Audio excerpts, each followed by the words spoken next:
before they fulfill their desires. Such a waste of existence.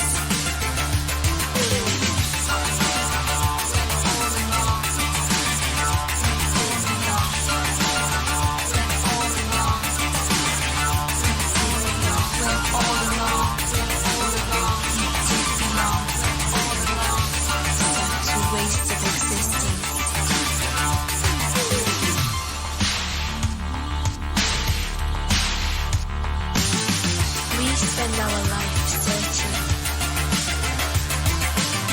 for the sense of belonging. Some people die before they fulfill their desires. Such a waste of existence.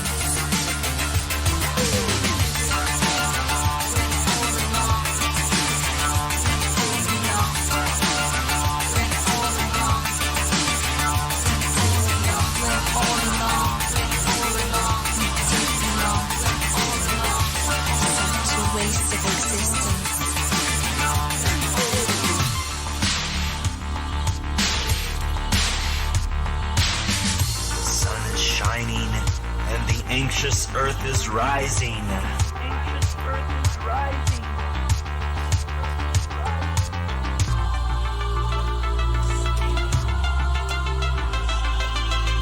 I'm so happy. We spend our life searching for this sense of belonging. Some people die before they fulfill their desires. Such a waste of existence.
Oh, hey, Double Triple Channel here. Welcome to Double Triple Channel. My name is Ron. I live in rural New Hampshire, and I stream on Twitch. This is a live stream on Twitch. So if you're watching this on a VOD somewhere, like on YouTube or on my website, doubletribble.com, then you get it right. It's a live thing. It's not edited down. You're going to have to put up with a bunch of scuffed stuff, right? Oh. All right. I stream about a lot of different stuff. I stream about animals. I've got a lot of animals around here. I stream about that. I stream about veganism. I like film. I do reviews of sci-fis. I just watched a couple of sci-fis today that are really bad, and I might do some reviews of those at some point. Won't talk about those right now, but today I do experiments, I do science stuff, I do technology stuff. Today is a technology thing. Not much science to this. It's just technology. It's just, I'm going to build a PC, right? You've seen a gazillion times people build PCs, right? They get, oh, look at this, I got the newest this board and this, super duper RXT or RTX or whatever. 9,000, 4 gigahertz, blah, blah, blah, blah, they want to get the latest, they get a PC and it has all these lights in it and all this stuff. They probably paid, 4 times what the thing is worth, I'm the opposite, right? So I'm going to build a PC for the scrap parts I have around here. Nothing here. I don't think there's anything in this build that I bought. It's just stuff that was laying around here. And then I'm going to build a video editor. So it's not like I'm building, something that's not going to be able to do anything, it's going to be how I'm going to use it for video editing. So with old parts. And what prompted this is I had the PC I was using for streaming, the power supply blew on it. And I mean blew, I mean smoke. Smoke came out of the power supply. So yeah, that was no good. So I've been limping along here, trying to move parts around, try to keep it going. And rather than get a new power supply for the thing, well, I'll get into that in a little bit. But this is the computer that I was using for streaming for a long time. And this thing here, just a little thing, and it's I had no video board at all. I was just using the video that came with this stock board here, an Intel, from the Intel chipset, so it was garbage. But it was enough that I could limp along and get streams going. I stream at 720. I can't afford a machine that'll stream at 1080 yet. But it's just this old machine here, and it had, it even has, look at what it's got in here. When the PC, what do they call it? The PC mouse, PC mouse, and PC keyboard connector. So, but it does have USB 3, so that's good. Anyway, this is I'm going to stick with this motherboard actually for the PC editor. I think it will work. On editing on PC, I had another PC that I was using for editing, for PC editing, and I'm using that PC right now to stream with because I had to switch parts around. And I wanted, on this thing here, this is the power supply that blew, but it's just this little teeny thing here. See this? It's 160 watt power supply, and I put the memory of the max. I had a few different USBs in here, plus all the different I had my camera, microphone, a whole bunch of different USB stuff plugged into it, and apparently it was just too much for this thing. And also I have it didn't have a this is so old, it did not have an HDMI connector on it. It has this old VGA type connector here, and it had a DCI, I think it's called, digital something video interface. And I found this little adapter that will convert a DCI into an HDMI. So that's what I'm going to use. Hey Ivan, how are you? We got chatter. I'm on Twitch. We got people who can contribute chat comments. Ivan, you 160 watts. What is that? An Apple Watch? Yeah, really. Yeah. What's odd is that the power supply, like the amount of power that PCs took, kind of stayed constant for a long time, because they kept getting more. It kept getting more efficient, but more stuff, right? More.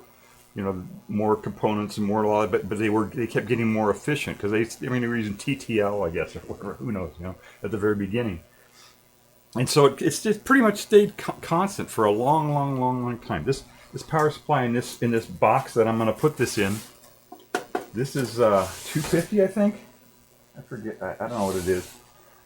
But this is more than a quarter of a century old. This power supply. It's got the old Molex connectors on it. It's really old. But the amount of power that PCs took kind of stayed constant for a long time, because even though the PCs get faster and more memory and all that, they also got more efficient, over time. So it stayed even for a long time. And then you didn't even like this motherboard here. I don't know if you can see this here. It's got deep inside there. You see this. Well, I'll show it to you when I get it out. But there's basically just a heat sink on the thing. This one has a little tiny little fan on it, but that's all they had for a long time. For a long time, they didn't have anything. It's just the chip. This was whatever the heat was just dissipated from the chip itself, the package of the chip. And then they started putting heat sinks on, and then they started putting fans on top of the heat sinks, and now they got the PCs got 4 or 5 different fans to try to dissipate all the heat that it makes. And of course, that heat that comes from somewhere, right? So it's they're using up more energy. So this PC that I'm streaming with, I think I figured out the PC itself uses about 50-60 watts while I'm streaming, and then I got a couple monitors and other stuff. It's less than 100 watts, about 100 watts. Something like that for my streaming. But these like gaming PCs and stuff like that, some of them I think they get up to 800 watts or a kilowatt or something. They get really way up there. And I was looking at getting a video card. I want to get a video card because I'm just limping along here on my stream. I can't. In fact, I don't even know. My mouth's probably out of sync right now with my video. I don't know. But I got to get a video card at some point. And the video cards got fans on them, 1, 2, 3 fans. The shittier ones have just one fan, but the better ones got like 2 or 3 fans on them, just to dissipate the heat. And that just puts the heat into the box, and then you got to have a big couple fans on the box to blow heat and all that. So yeah, so it was like the amount of juice that the things took stayed constant, right? About 100 watts or 150 watts or whatever for a long time. And then all of a sudden it just started went up like that when they added the video cards, and they went to these graphics, with 3D graphics and shading and all this kind of stuff, where NVIDIA started doing their thing, and then it really started to take a lot more power for the thing. But anyway, yeah, 160 watt, that's not enough even for those old ones. So rather than, so this thing popped, right? This thing popped, smoke came out of it. So, and I went online and looked, and it was about the same price to buy one of these, this weird form factor power supply, as it would to buy a real, power supply like this, a regular standard size power supply.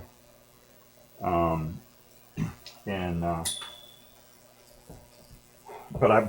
I knew that I wanted to get a video card at some point on my streaming machine here, and so what I did is I went and scrounged around. I found some old lead acid batteries and brought them in. Got the recycle exchange for those. That gave me enough money that I could buy a power supply.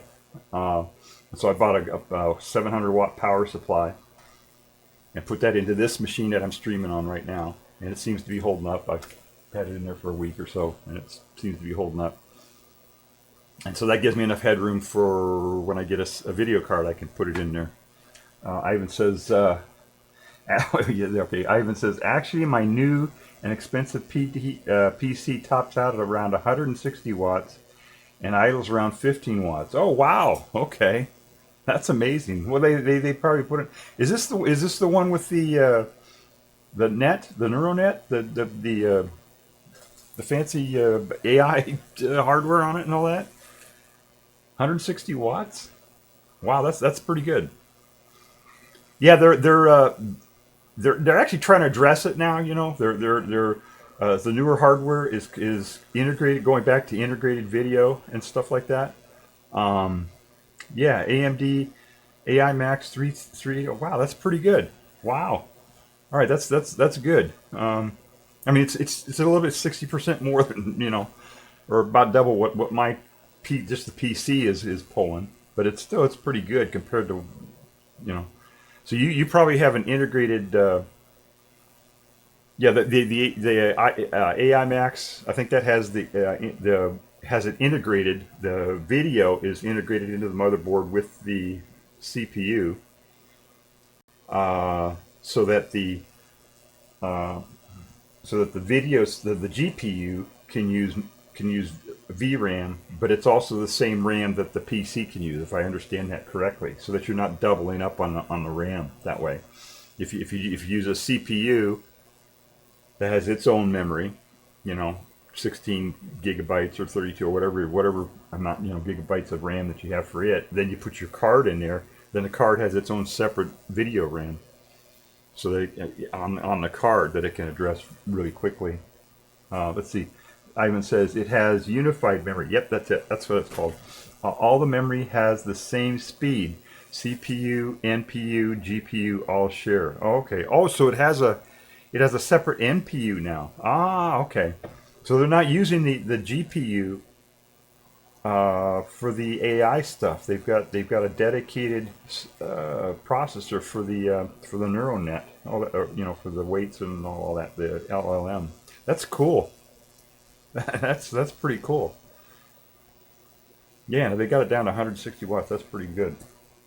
So, and it's interesting because that's when you originally did it. Like on this old machine here that I have, I've got a motherboard in there, and the motherboard. If you look at these connectors here on the back is what's came with the motherboard. I've got an old the DB25 parallel port here. I've got this is a serial port, I think. No, this is a serial port. I guess I don't know what this is here. I'm not sure what that is. But it does have an Ethernet built into it, and it's got the old USB 2s built into it, and then the PCI connectors, and then audio and video. That's all built into the motherboard, but there's no video built into the motherboard. I had to get a separate VGA. This is a card just to do VGA on here, and maybe I don't know if that's audio. I don't know what that is, but it's so it's so they had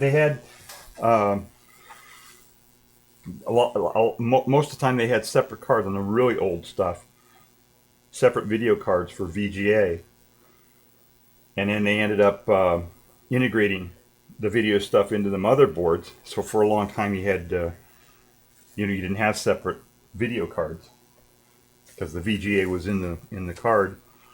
And then when they got to HDMI, that was a lot more bits. You had to move around and stuff like that. So they started and they were doing the 3D processing, video and all that stuff. So they put it on a separate board with NVIDIA. NVIDIA was the big leader on that. And so it went back to having a separate video card. And so now they're going back again and integrating it again. So it's kind of funny how they go back and forth. Ivan says, I've been reading a typical LLM request does a few % of its work on NPU and the rest on GPU. Okay. Interesting. Yeah, I wonder how they divide that up like that. PS2, that's what it's called. Yeah, PS2, the PS2 connectors. I forgot what they were called. Yeah, before the first PCs. Well, setting aside the Mac, and the Lisa and all those old the early mouse computers, but the first mice on PCs used just a serial port. This little port here. Oh, what's that? That's video. Whoops, I'm looking at the wrong one. Yeah, serial port. This thing right here.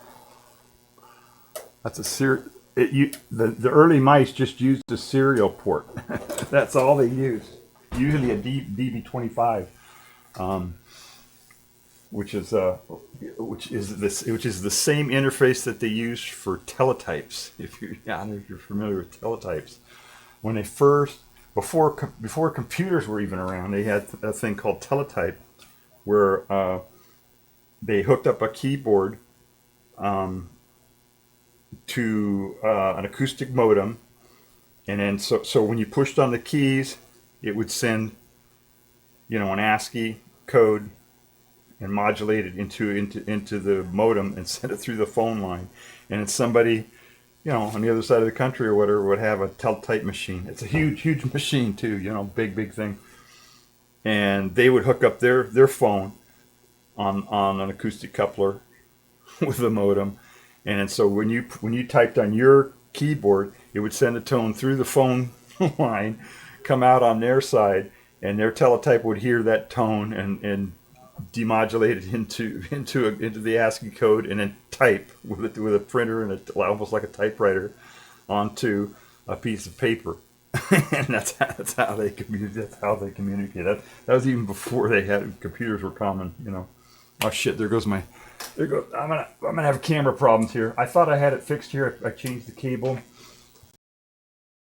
Okay, that fixed it. You know what? I'm gonna check my sync just to make sure I'm in sync. Does it look like I'm in sync? Maybe I can just ask you. Does it look like my mouth is in sync with the video? Does that look like it's in sync? I don't know.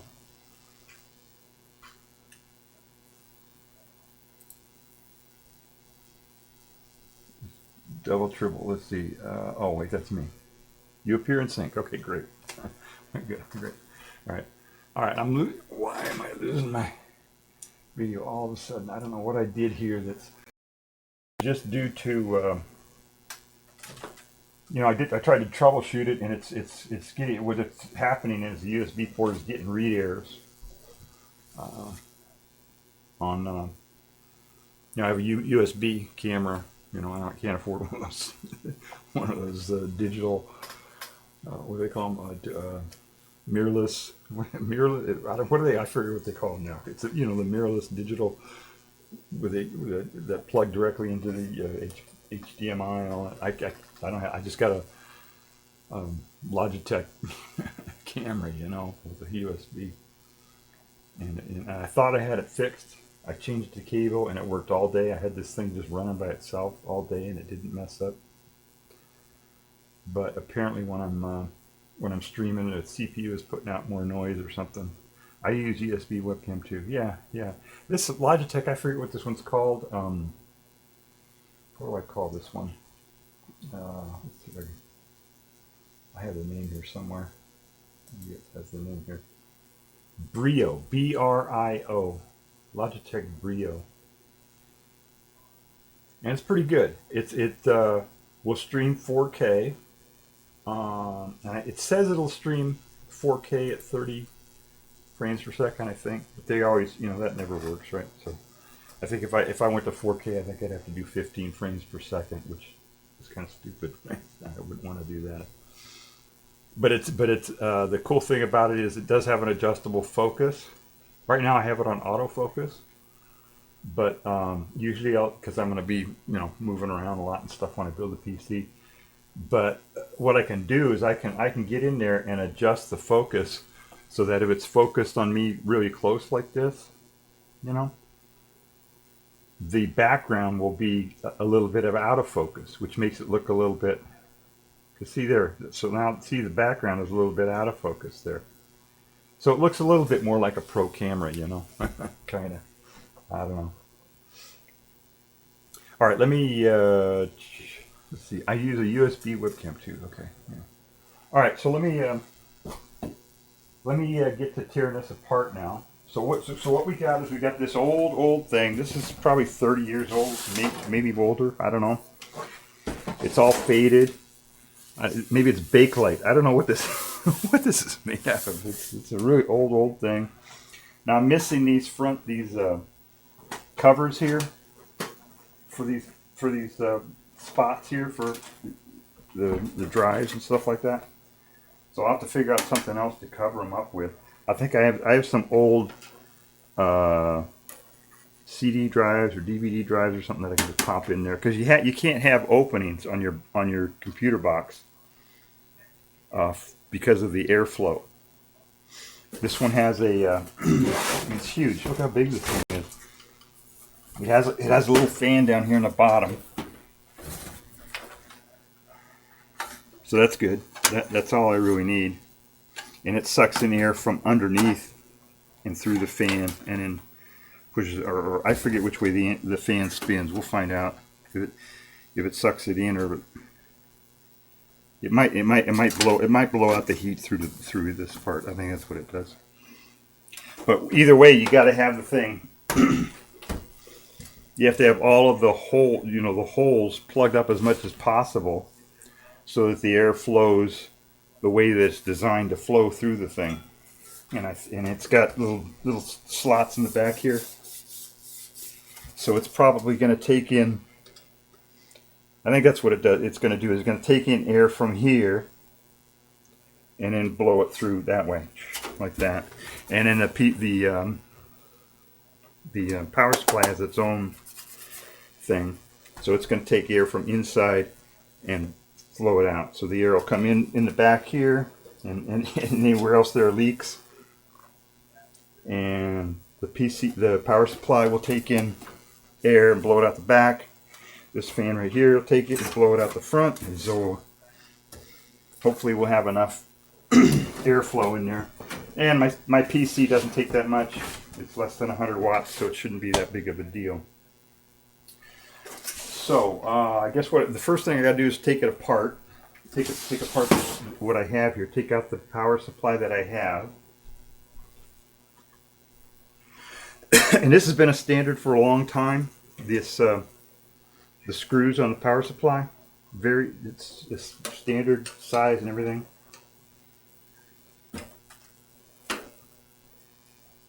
And I'll take the bottom screws off first, so the thing will it'll hang there, you know.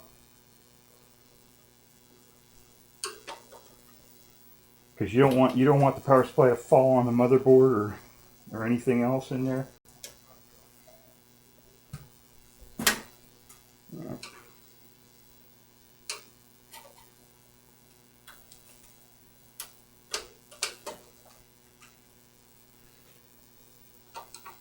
Alright, so this is the last screw. So I got a board here. See, I got a board here that I don't want it to hit. Maybe I'll pull that board out first. Let me do that. I'll pull that board out. The way these boards work, you know, we'll make this an instructional thing. The boards go in these slots in the back like this, and then they have a hunk of metal on them that covers up the back plane here, and then a screw that holds it on. So you take that screw off, and then you pull the board out. And that's what I'm going to do. And sometimes boards that you plug in will have connectors to other stuff. The newer video boards often have separate power connectors to them, because they can't pull enough power from these slots here. So they have a separate connector from the power supply to the board. Sometimes the board will connect to, you know, who knows what, you know, other stuff on there. This one just doesn't appear to have any other. It has connectors here, but they're not hooked up to anything. So I'm just going to take that one screw out and pull that board out.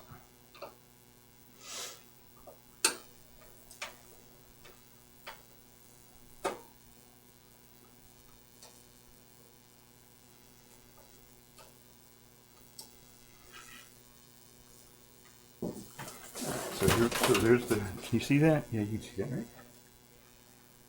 So I'm just gonna grab that board and pull it out.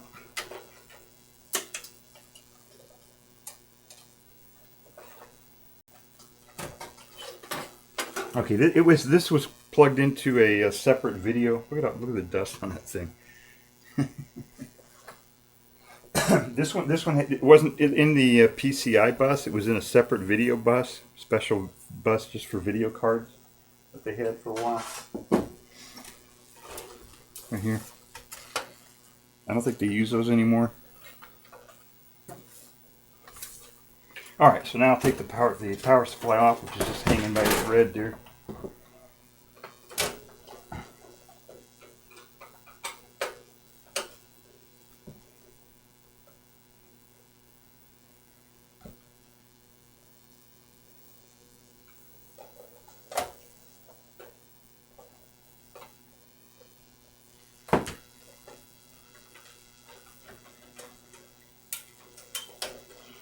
All right.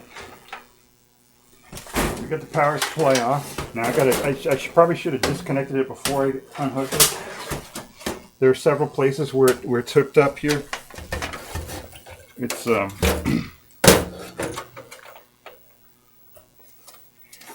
main connector goes into the PC, and that's a pretty. There's a clip on it. It has a manual clip on it to keep it from coming out that you have to depress in order to pull this out. And it's only on one side. And this is a standard. This has been around for a long time. They're just starting to change this now. I don't know what they're going to end up with. I don't think it's. I think they're struggling over the standard right now, but they're trying to change this. Let me see how many pins this has. 1, 2, 3, 4, 5. So this is a 20 pin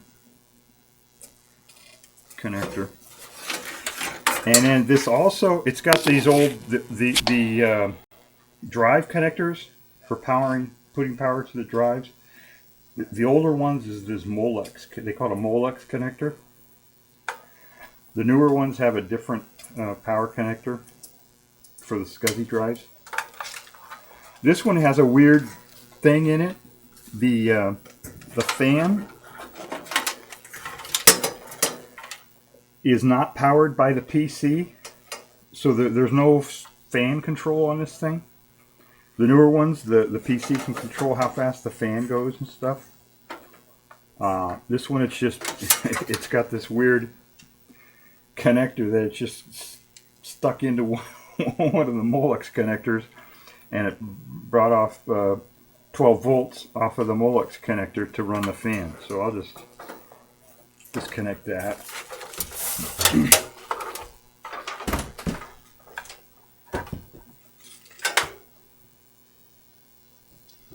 There we go. So my new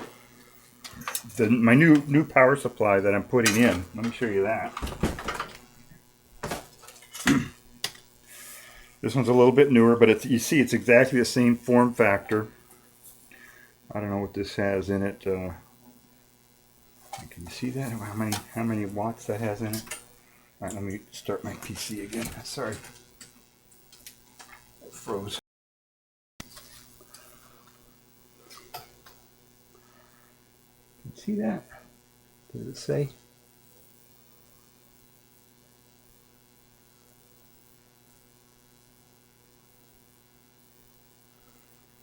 I guess it's not gonna. It doesn't want to focus.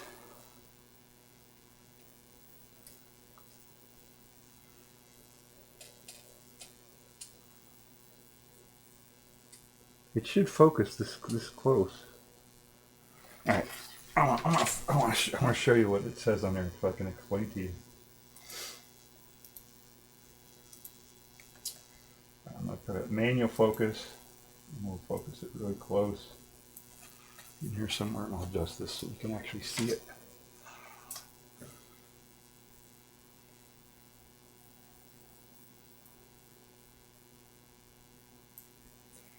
And the exposure, I guess it's too high, so I'll bring that down.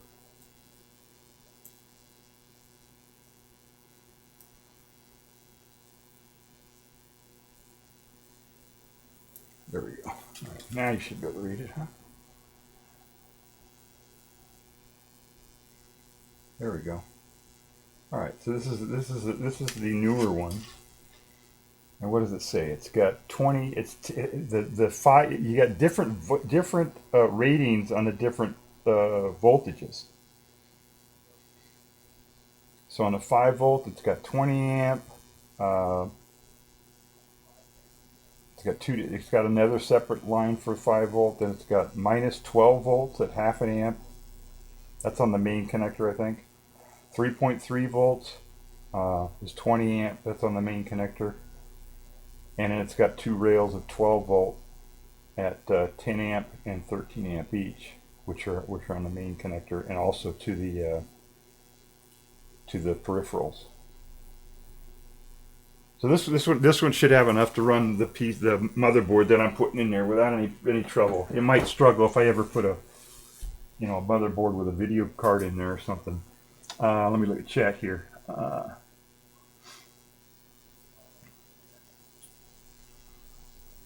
You appear in sync. Let's see, watch. Okay. I use a USB webcam too. Okay, good. All right, we got that. All right. All right, let me put my focus back here. Let me put it back on autofocus. Bring it back up again. All right, there we go. So that's the new one. And the new one has, we get rid of the old one. This is the old one. Just for comparison. It's got much smaller. It's the same size thing, but it's got 8 amps.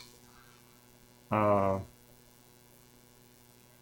wait, that's the input. Wait a second here. So it's got pretty good. It's got 20 amps on 5 volts, 8 amps on 12 volts, and 3 volts is 15 amps. So it's still pretty good. It just got the wrong connectors on it. And I actually thought about taking and clipping these connectors off and clipping the connectors on the other and soldering them and I said no, forget it. I don't want to get involved in that. So, and because I needed a better power supply anyway on this streaming computer, so I just so this power supply here, the one that I just showed you all the ratings on before, the new one, it came out of my old streaming thing. So this is what I was using to stream with up until about a couple weeks ago, and it has one or two of these old Molex connectors, like one old Molex connector, but most of the connectors are this newer connector for the SCSI type drives. And you can see this thing, it's got on one end there, you see on the left hand side, it kind of goes down almost like an L shape there. That's just to key it. So when you plug it into the drives, the drives have that little notch in it also. Is that focusing? There. You see how these drives also have that notch in there? There it is. See on this. So when you plug it in, it's on the right hand side of the connectors on this, because they're facing the opposite, right? You know what I'm saying? Anyway, so that's how it's keyed, and it also, that's the power connector. What's odd is the power connector is the long one, this long one here, and then the SCSI drives also have this shorter one, which is the data. It used to be different. In most cases, it used to be that the power connector was a smaller one, because all you needed was plus and minus, right? And the data was the larger one, because a lot of times they used parallel. Like on the old IDA connector, I think that's, if I remember those initials correctly, IDA. It was parallel. The data was parallel, and the power was just like a couple, so the power connector was smaller and the data was bigger. But now they went to the serial SATA serial, so the data connector is smaller, and because things are drawing more and more current, they can't put as much current through one or two lines. They got to have several different pins to carry the current. So that's why the power connectors are larger now. So you'll learn something. Okay. All right, so let's continue pulling this guy apart. This is the old IDE. Yeah, IDE connector. That's what it is. And they got different types of those too and stuff like that. And I've got one memory card in there that's probably 2 megabytes or 1 gigabyte or maybe even 500. I don't know what it is. So I'll pull this thing out. It's got some connectors here for here's a connector for something. I don't know what this was for. There are no in the front of this thing. There's just a switch for on and off, and there are lights. And that's looks like those are connected up here. see, we've got two different lines coming here.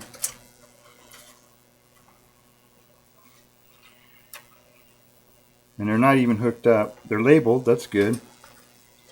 So I might have to do a little research to figure out how to get it. This is probably the on-off right here. Oh no, that's the speaker, okay. Alright, so that's the speaker. I can just pull that, that's pretty easy to figure out. These are all labeled, so I guess I don't have to worry about that. So let's pull this one out. That's the power switch. So that's the only thing I had hooked up to this was the power switch on this old one, because I didn't care about the lights. I don't care. Lights in this one. But you do need the power switch, right? You need that. And the motherboard itself has got, this one looks like it's got 1, 2, it's missing a couple connectors here. It's got 1, 2 screws, 3 screws. It looks like it only has 4 screws holding it in. So I'll pull those screws out and remove it.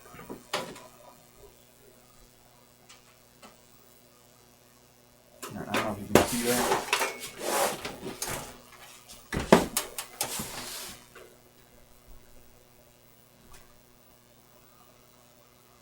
And I don't. There's a RAM board in there, but I don't leave that in there. The memory board that doesn't need to come out. And I'm not messing with any CPUs here. The CPUs are already installed in the boards, so I don't have to worry about that. That's a little bit more complicated if you want to install a PCU into a CPU into a motherboard. You got to put special paste on it, and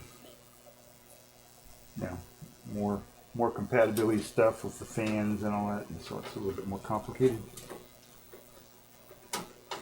And they're kind of delicate. You got a bunch of pins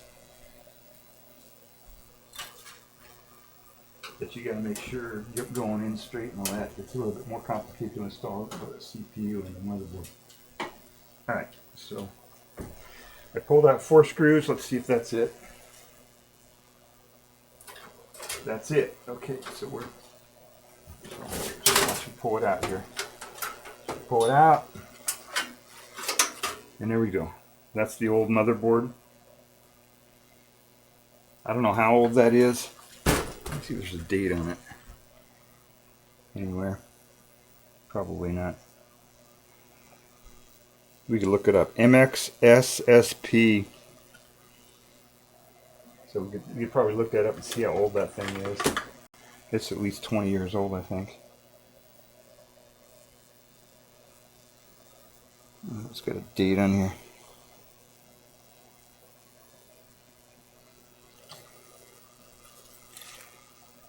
Yeah, I don't know. It's about 20 years old, I think. Something like that. So that's that. We don't need that anymore.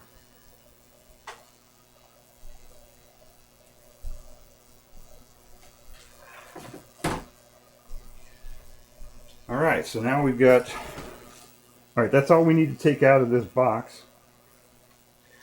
So the next thing I can put in, I got to put the power supply in, but I think I'll wait on that because I want to have enough room to mess around with the, installing the motherboard. So I think I'll put the motherboard in first in this thing when I install it. And I'm hoping that the spacing on here is the same. It's a standard thing, the spacing of all these little standoffs there for mounting the motherboard. So I'm hoping that it's going to be the same. That they haven't changed that standard. I don't think they did. We'll find out. So on this one, I'm going to take off this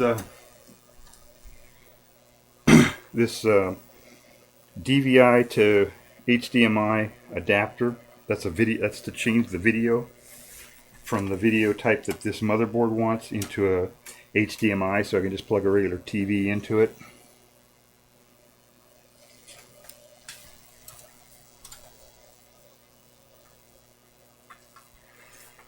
I need to get a screwdriver for that because my fingers can't get into that.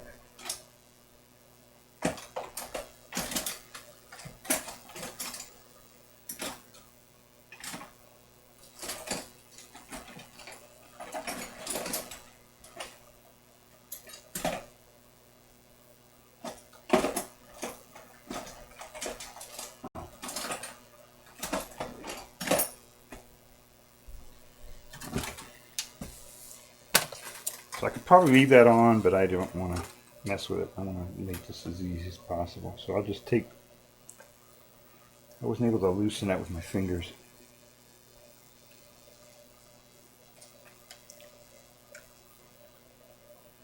This little adapter here was only like $1 or $2. It wasn't very much at all.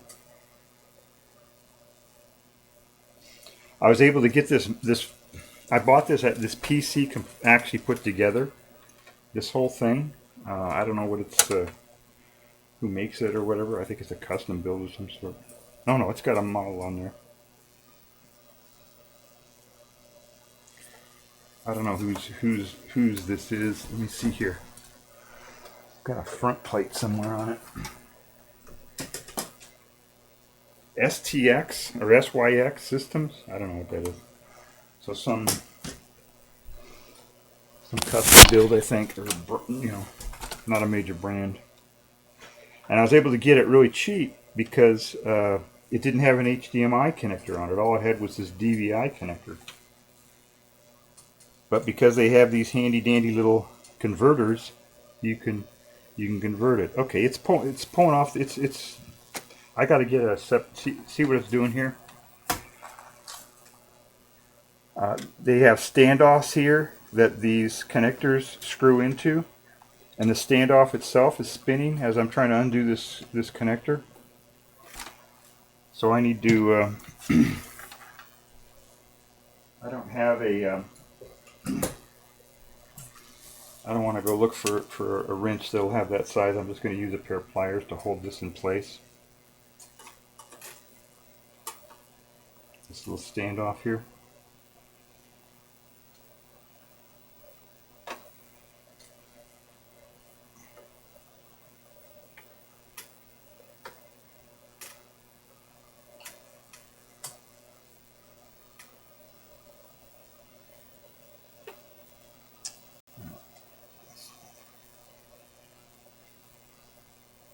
There we go.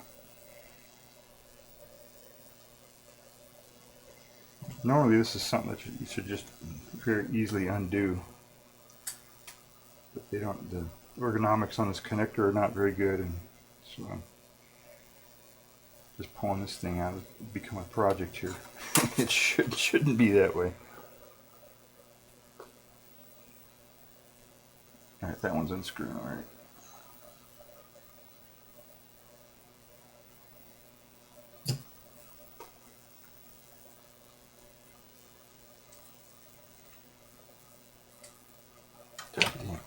There's no way for me to get my fingers in there because this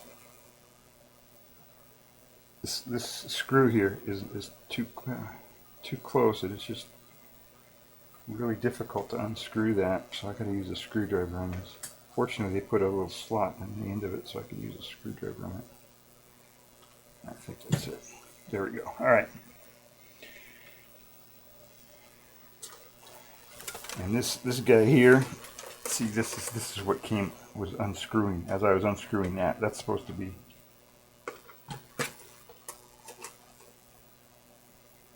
I should go try to find a wrench for that, the proper size wrench for that, but that's okay. I'll just use these pliers here. While I'm streaming here, I don't want to have to take a big long break as I go looking for a wrench or a socket for that thing.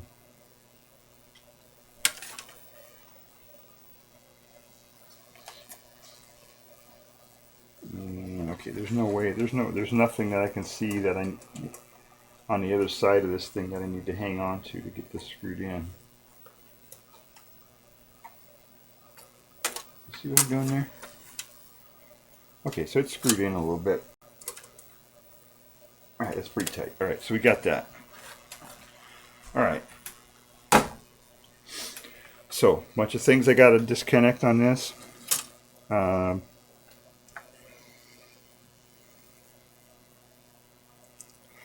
the power supply is going to stay here. This box right here doesn't have any extra USB connectors on it. This box here has USB connectors on it. See that?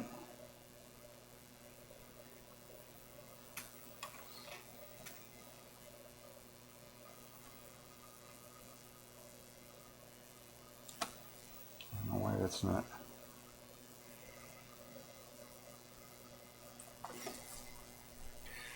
There we go. Okay. So it's got USB connectors as an external thing, right? It's got USB connectors that are built into the motherboard that come out the back plane here. But it also has USB connectors on the front of the box itself, and they have a separate connectors that come in and connect to the motherboard here for external USB connectors. This machine doesn't have that. This box, this enclosure does not have any extra USB connectors or anything like that.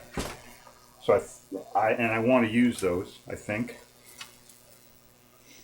So what I might do, I'm going to end up just tossing this box or recycling it or something, because I can't imagine, going through the bother and putting a new power supply in it and all that.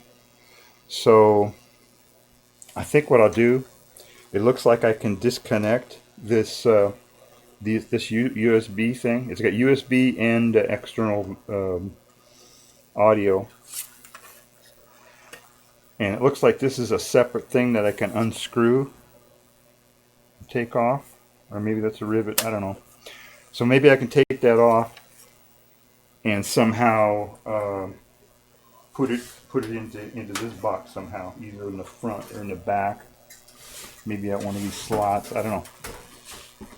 In any case, I think I'm going to take that off. So I will disconnect this one screw here, and hopefully that whole USB connector assembly will come off.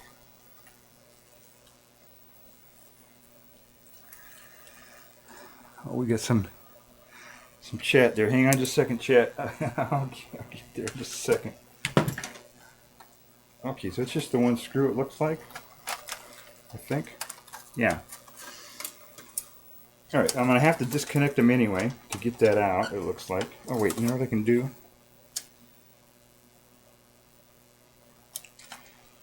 I think what I'm going to do is I'm going to clip the cable ties here. Let me look at chat here. Walking Stick Library, hi. How are you? It says, hello. I'm just hanging out for a few minutes while I set up. Oh, great. Okay, great. Thank you for stopping by. I appreciate it. Yeah, I'm building a computer out of really old parts. And hopefully it'll work when I'm all done with it. So thank you for stopping by and dropping into chat.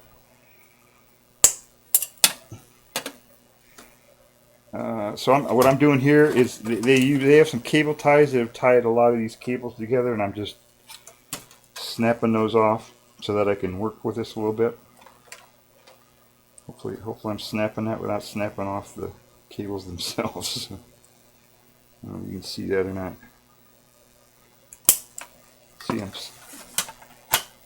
I snapped that cable tie.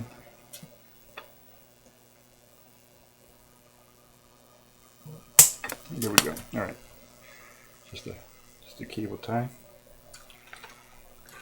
All right, so we got power supply cables and data cables and everything all tied together, which is not a good idea, but they did it anyway. And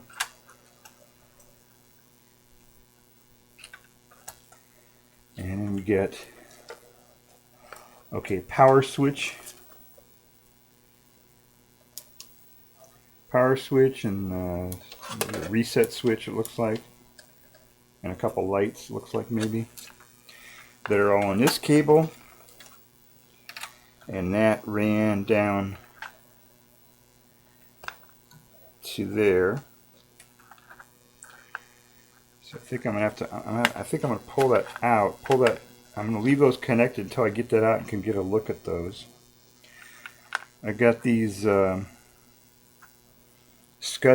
connectors. I think I'll leave those connected as I pull it out. I think those won't be a problem. Let me clip this. I don't know what this is here, so I can see what's going on here. Okay, that's another cable tie I'm taking off. Alright. So we got SCSI connectors. And this right here is a is for a DVD. And it's the type of DVD they had. I think it was like a smaller portable DVD that has power and SCSI built into it, and it's like a mini. I don't know what they call this. It's a miniature connector for the data and the power here. So I'll leave that in there. I don't know. And then this looks like a power supply. So it's using just a Molex connector for the power for that thing. So I will use that Molex connector for that.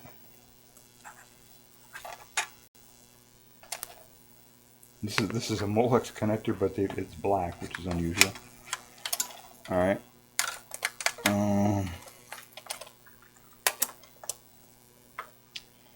All right. So we've got so we've got connectors running from this thing here. We've got two USB connectors and sound for speakers and microphone. I'm not sure which, headphones and microphone. And then we've got connectors running from that thing down to the motherboard here. We've got two of them running down here, or so, two cables, and one cable running up here. By looking at it, these cables here, I could look up this motherboard and try to find the manual on it, figure out what those connectors are. But I'm going to guess that these are the USB connectors here. That this is running from these external USB are running down to here, and I'm assuming that those are USB connectors because it's closest to these USB. And I've got different USB and communication stuff like that here. Whereas this cable here, which I think is the audio, this cable here, which runs down to here, I'm going to guess that that's the audio connector, because right back here is more audio right next to this connector. So I'm gonna make that assumption, and maybe it's a mistake, but I think that's what it is. So what I'm going to do, in fact, is I'm going to disconnect these connectors here to try to get this out. Because see, this has got a problem here, right? I can either disconnect it here, these cables here, or I can disconnect them on the motherboard. And because I'm just guessing at what those are, I think it would be better for me to disconnect these here, because these are color coded. If I just disconnect them here, then when I get it back into the other box, I have color coded and I can just plug them in there. So I think, let me see if those would disconnect. Yeah. Oh, but they're not color coded. Wait a second. They're not.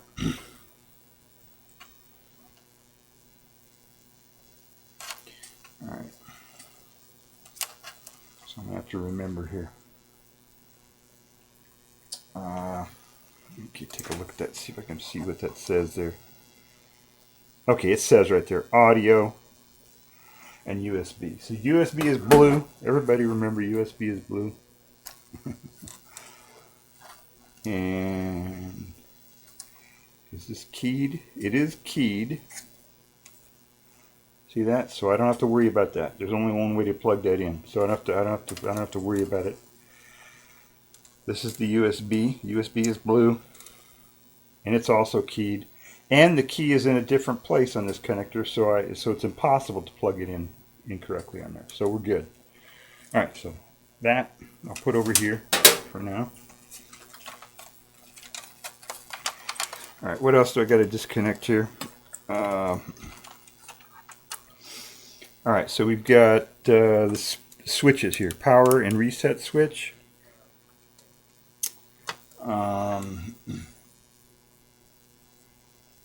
Let me see. I don't even know if my this box here has a yeah, it does have a reset switch. Okay, it's got a power switch and a reset switch. So I think I can just disconnect this down here on the motherboard. All right, we got another cable tie there that I got to cut. How long have I been on here? I thought this was only going to be I thought this was only going to take me an hour, and it's going to end up taking a long time here. Mostly because I'm talking too much. All right. Let me clip this cable tie. Hopefully without clipping the wires.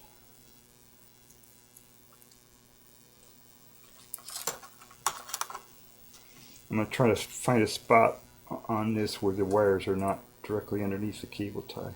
So I got a little bit of spot where I can clip that.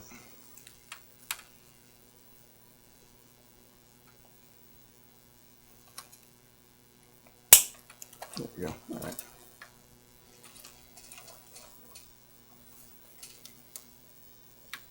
It's got all kinds of little connectors here. Power LED, which is not hooked up. Power LED, which is not hooked up. And these two here. This is getting kind of complicated here. So it looks like we've got 1, 2, 3 different connectors that are going in here into the motherboard.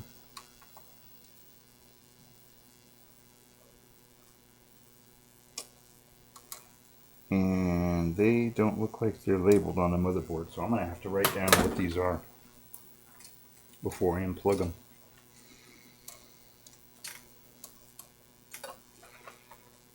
Because it looks, I think there are 3 different ones in there. Get my flashlight here. Yeah.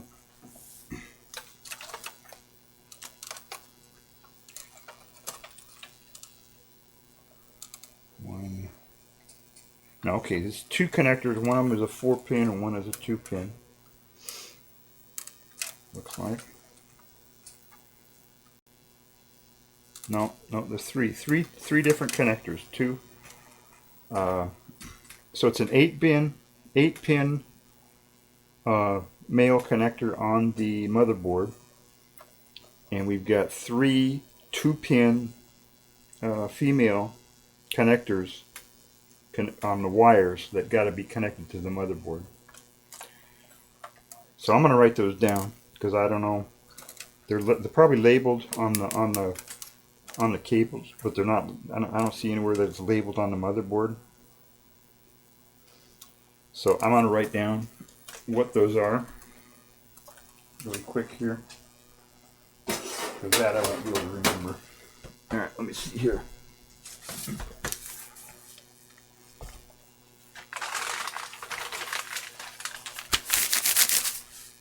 All right, so we get 8 pins. 1, 2, 3, 4, 5, 6, 7, 8. And so I've got purple and white connector. So this is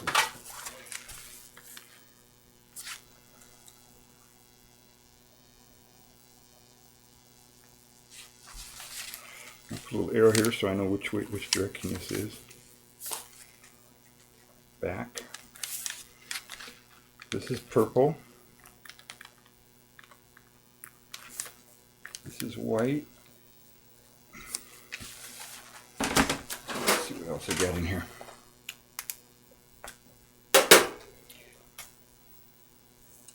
So it looks like I got red and white, and then orange and white. And that and purple was actually brown, but red and white, and then orange and white.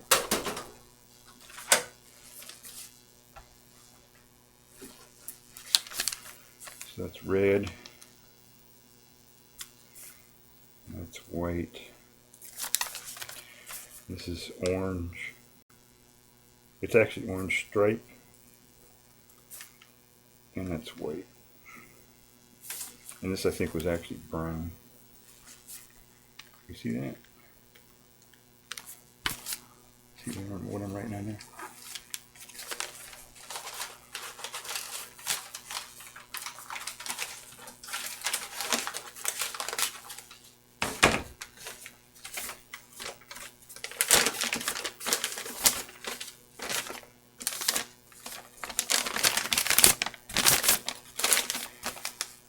So I wrote down a little.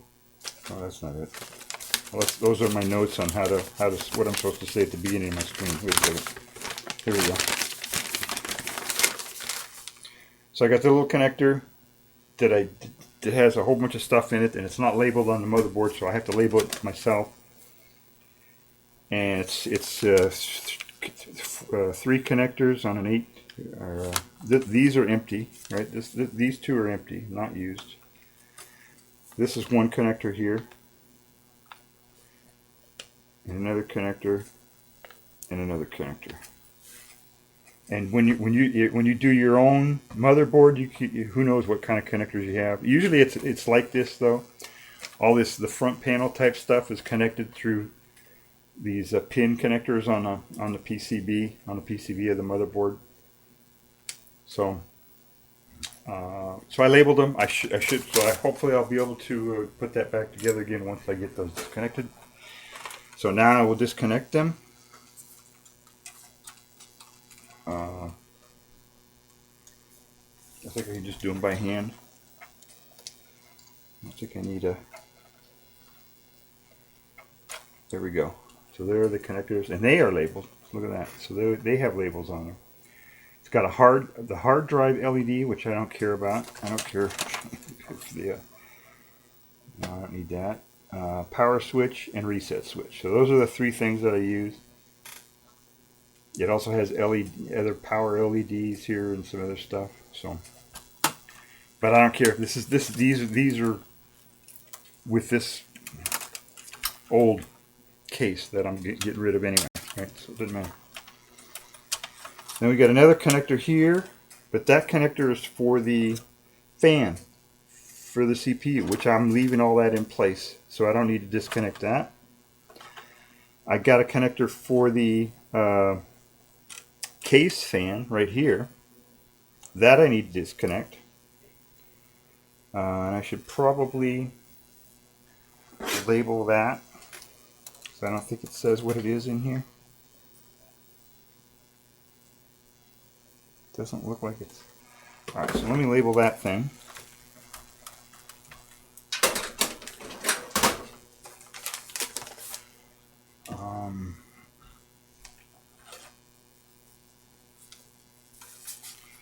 Alright, so what I'm going to do is I'm going to label that connector. So on the back plane here, there's the back plane.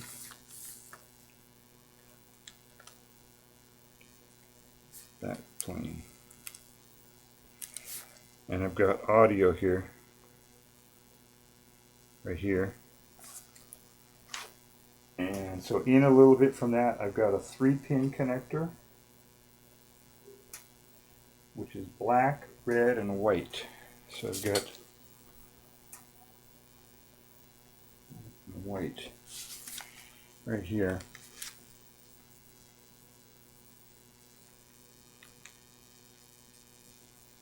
See that? See what I'm writing there?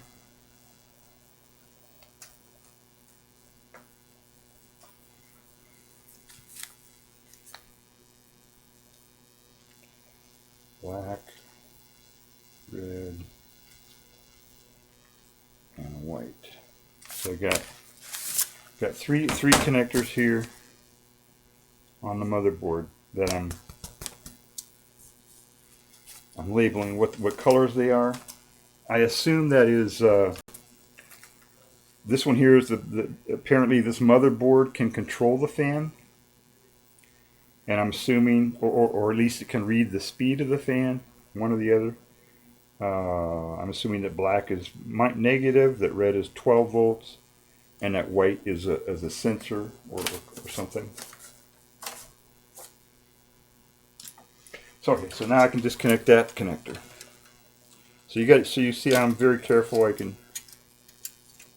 label everything before I undo it, so I can put it back together again. All right, that's the speaker. That's pretty easy. We don't have to worry about that. Oh, look, here's the speaker. That's the speaker. Actually, I could use that, couldn't I? Instead of using the speaker in that one, I could just use that if I want to. All right, what else do I have here? I've already disconnected the power. Disconnected the fan. Okay, so the only cables I have left hooked up to this thing are cables that I'm gonna leave connected to it and use on in the new box. So all I gotta do looks like it's just 4 screws, and I can pull this whole motherboard out. And I think I can do this without pulling out the power supply. I hope, because that power supply looks like it's a big pain to pull that out. So I'm not going to try to leave that in there, and I'm just going to undo these screws then. See, this one has the screws are not always, they're not exactly in the corners. Some of them are in the corners, but some of them are inside. Like this one here is in a little bit. So you kind of look around. Sometimes they have mounting screws that are inside too, on the bigger, especially on the bigger motherboards. So you got to look around, see which ones are actually there. All right, so let me disconnect that.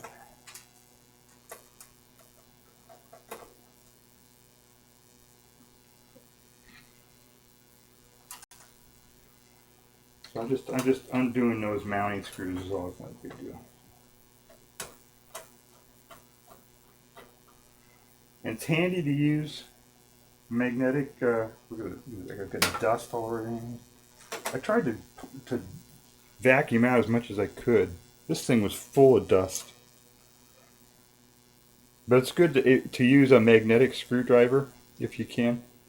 It's very handy on these things because, you know, you loosen the screw, and then how do you get this? You got to use pliers to get the screw out. It's a big hassle. If you got a magnetic, and you don't always, you know, a lot of cases you don't want to use a magnetic screwdriver,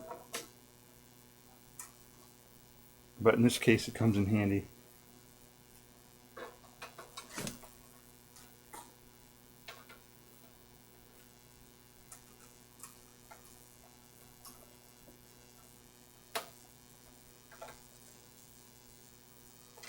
Whoops. Shit.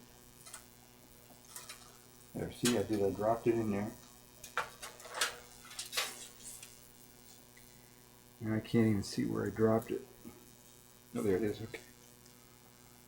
So I might be able to get that here in just a second.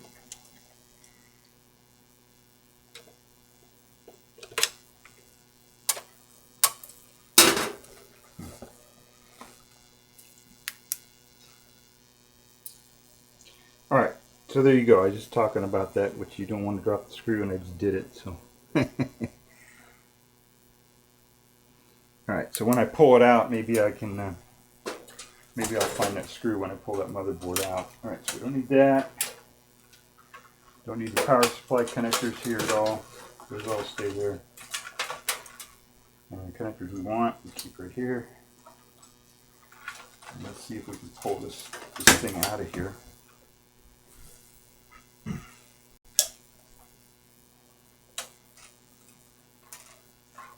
Alright, I'm going to get, yeah, I can get this without taking the whole power supply out, which is good. Alright, there we go. And there's my screw that I dropped. Alright, so this thing's pretty dusty, but it's not too bad. I'm not going to worry about it. You don't want, what you don't want is like on these heat sinks, you don't want dust, a whole layer of dust collecting on these heat sinks.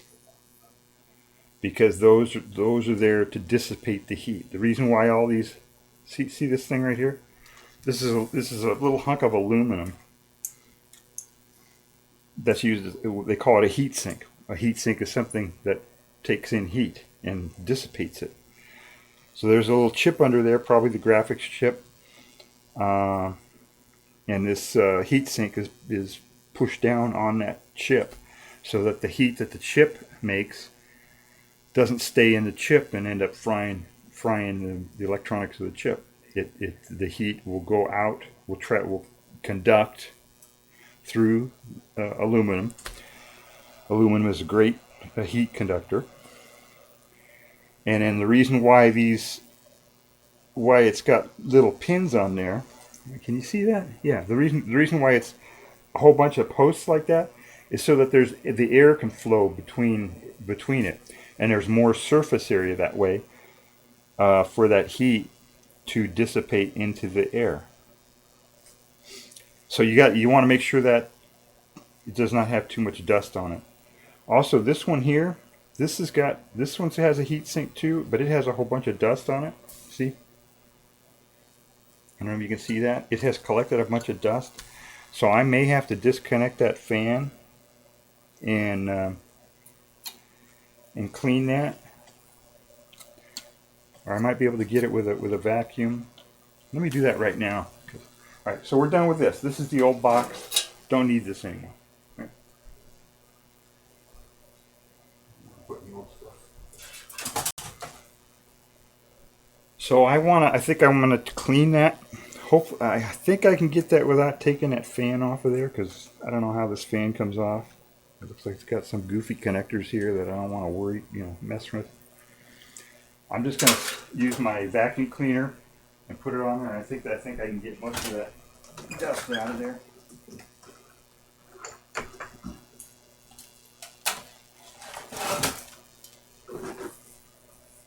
All right, this is going to make a bunch of noise. So if you're listening, you might want to turn down your. Here, I'll push my mic away. It's going to make a bunch of noise. So here we go.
You see how that fan would spin? I put that in there.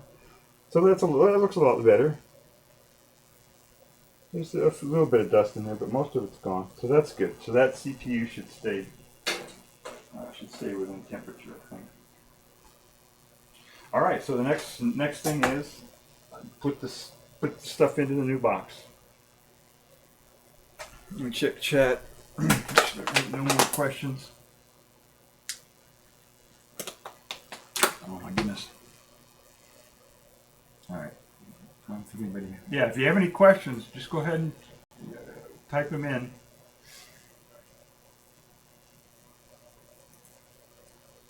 We appreciate lurkers. Alright. Now this is the big test here. I want to see if this is going to line up properly.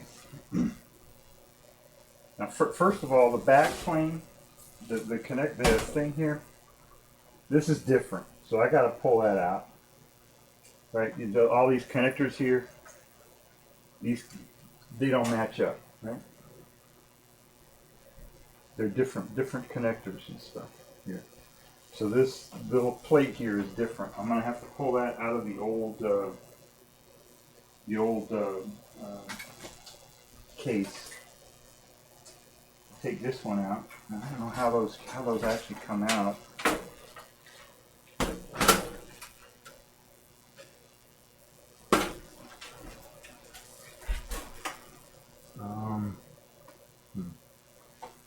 Just push that out. Yeah. Okay.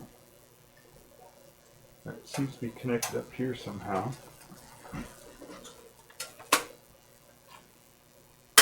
Nope, there we go. Okay, so it just came out. All right.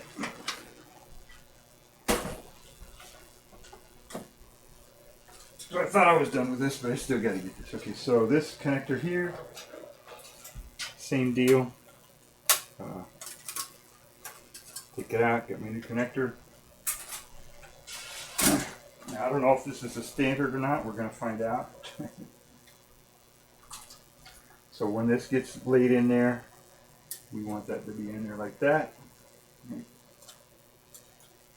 So that's got to be in there like this.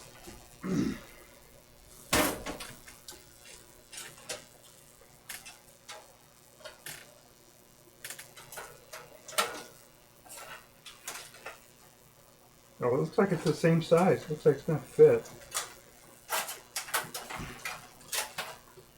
Which is amazing. And it's just a press fit, I guess, in here. No screws or anything. There it is. Boom.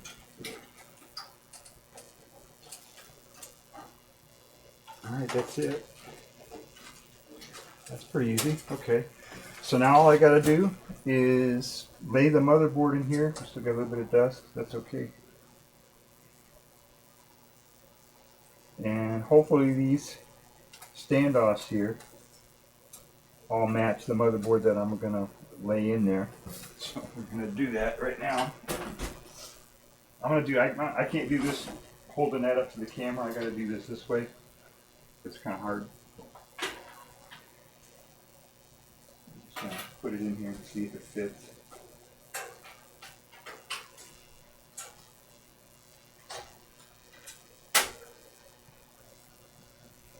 And they line up perfectly, I think. Yep. Yep, they all line up. And put one screw in there, and then I'll show it to you. So this is where the magnetic screwdriver comes in handy.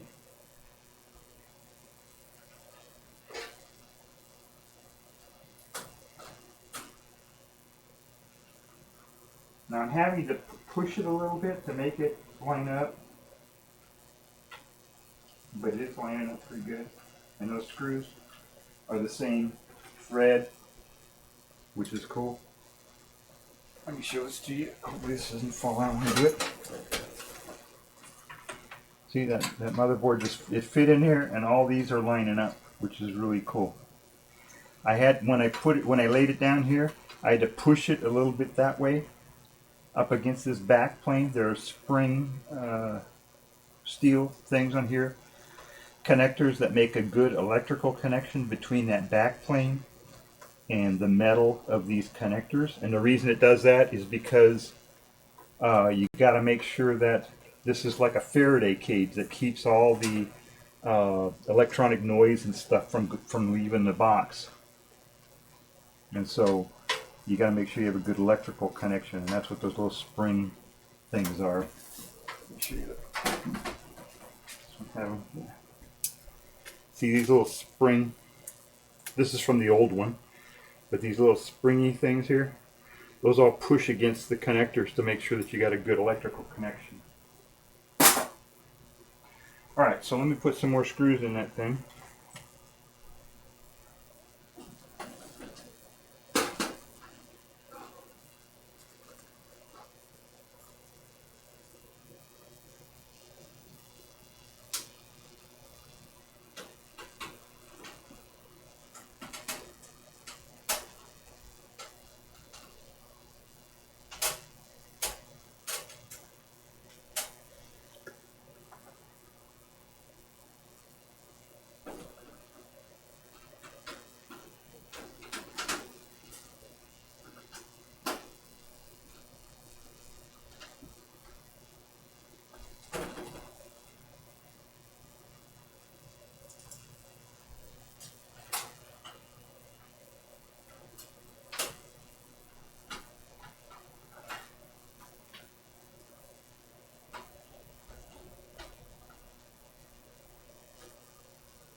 possibility of that one. That's okay. It's in there.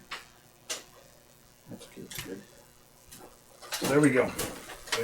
Look at how tiny that little motherboard is in this huge box. So I don't think I'll have any trouble with heat dissipation at all. Whatever, I don't have any boards. In fact, this motherboard is not set up for. You see, there are no. It doesn't even extend far enough out here to put slots in. It's got a PCI 1 connector here. So if I had one little teeny board, I could put it in there, maybe, you know. But that's, I don't know what I would put in there. But yeah, it's. I think this is gonna, for heat, I don't think there'll be any problem at all. This fan on here on the CPU should work really good to cool the CPU. And circulation, the power supply is going to be right here. It's going to suck heat from this area and blow it out the back. And then also we'll have heat coming, or air flowing in through these little slots here and out here. And the fan on the CPU is going to cause the air to circulate. So I don't think I'll have any problem with heat dissipation on this thing. And it doesn't make that much anyway. It only makes about 100 watts, less than 100 watts. So that's less than what light bulbs used to be. Remember old 100 watt light bulbs? Sorry, I don't remember that. All right, so here's our new power supply.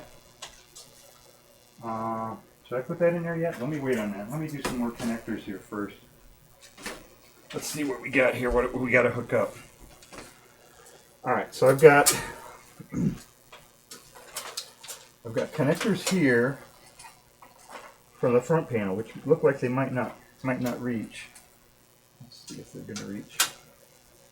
Yeah. Power switch, power LEDs, HD LED, we don't care about those. Reset switch, we care about that.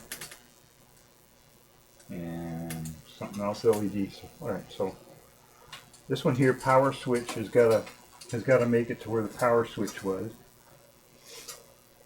So where was that? Where did I have those now?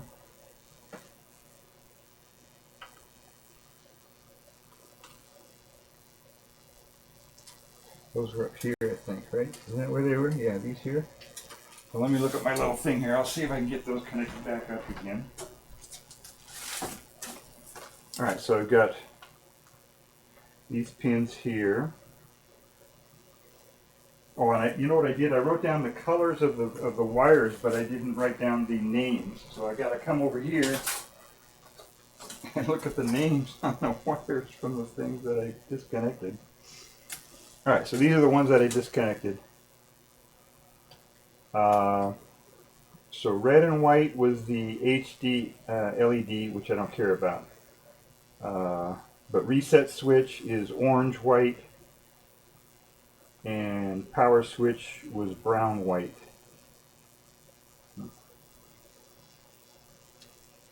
And I think because those are just switches, it doesn't matter polarity. So I don't think I need to worry about polarity. But yeah, reset is orange. Power is brown. Okay. So on the motherboard, reset is going to be right here, and the power is there.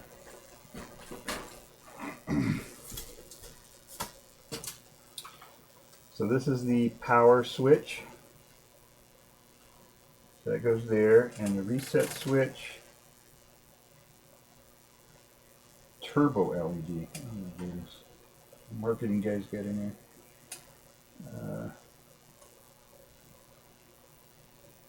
LED reset. This is the reset switch.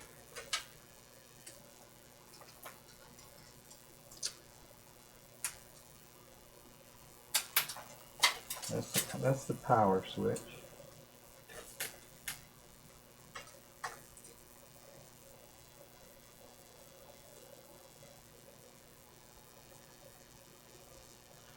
And this one's the reset switch. So the reset switch was up here, I think. Plug that in. Is it? It's That's it. And then the power switch was right below it. Nope, that didn't get in there very good. It's in there. Still has some dust in this thing. Gotta clean it out. It still has some dust in it. Alright, that's good enough. The LEDs I'm not going to hook up. I don't care about those. So I'll just let those go. What else do we, oh, the fan. So this one's got a different type of a fan setup.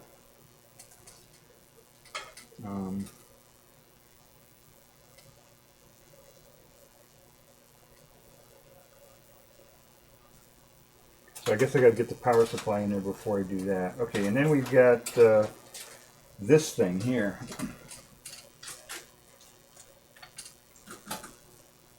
So this is these things got to plug in here.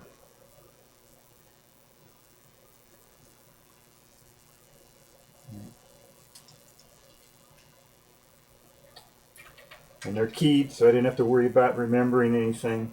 There's only one way they can plug in there. Alright. So I've got external USB and sound. But I don't know where I'm going to put that on this box, on this enclosure. I can run it out here somewhere maybe. You know, I don't know. Look, these cables are not even long enough. I don't even know if it'll fit over here. Maybe I could make it mount it somehow in there. Or, okay, the power supply is going to be in the way there. I could stick it in the back here, you know, one of these slots. Maybe rip open, cut one of these bars off and stick this in here somehow. So I'm not going to worry about that right now. We'll just let it dangle there for now. All right, let's put the power supply in there.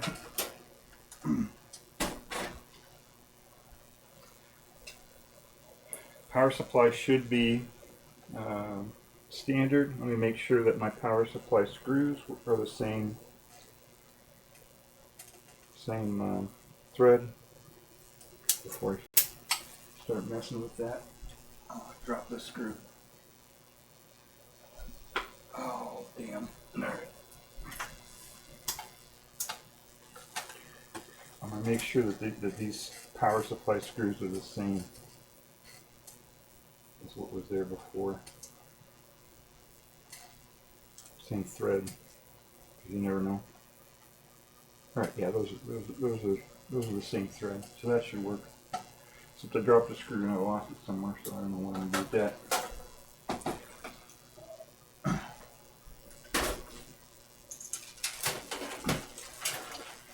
Alright, so I'm going to put this in here.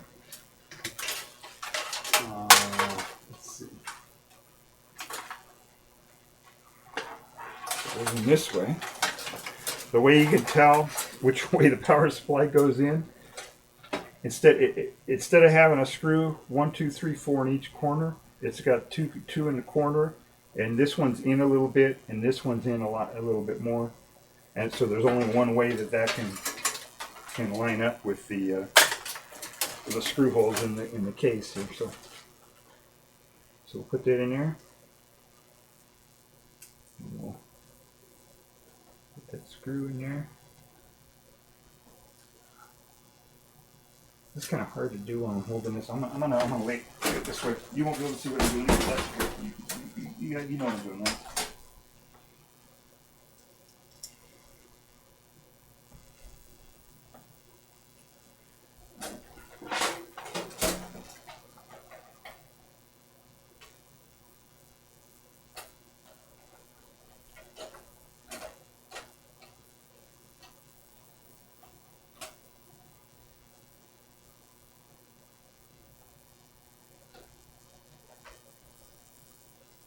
Alright, so that worked.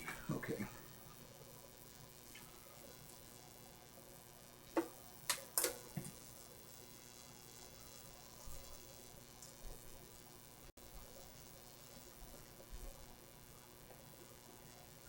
Alright, so I got one screw in, put another screw in.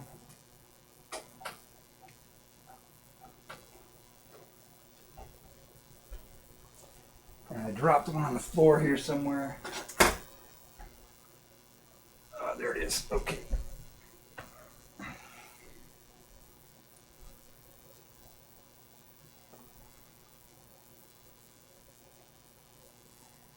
And you got to be careful when you're putting a power supply in, so it doesn't drop on the motherboard. You know, so that's why I wanted to do that over here on the table. It's too hard to do, just hanging it on my knee there. So I still got one more screw that I got to put in there, but I don't know where that's. Oh, there it is. Okay, I got it.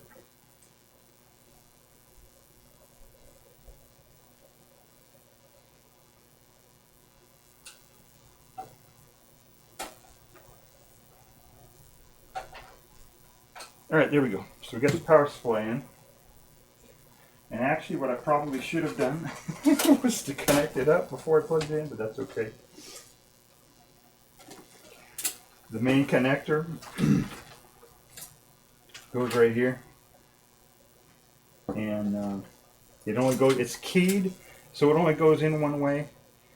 And also there's a little latch, little thing here that clips it in place so it doesn't come undone very easily. The only way when you pull it out, the only way to pull it out is to press that clip. So all right, so I'm pushing it in there.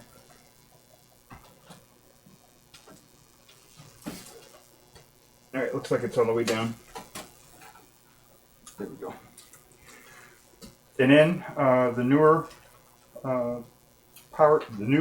motherboard, because they use more juice, that connector doesn't have enough current carrying capacity for the whole thing, so they have a separate little plug here.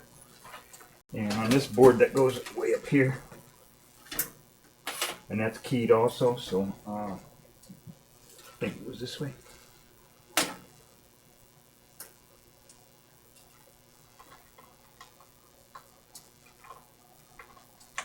Right there. So now I got power plugged into the motherboard, and I got this thing plugged in there, but I don't know what I'm going to do with it. And I got the switch, the power switch, and the reset switch plugged in. LEDs I don't care about. I'm not even going to hook those in. Then the fan has got to go in here.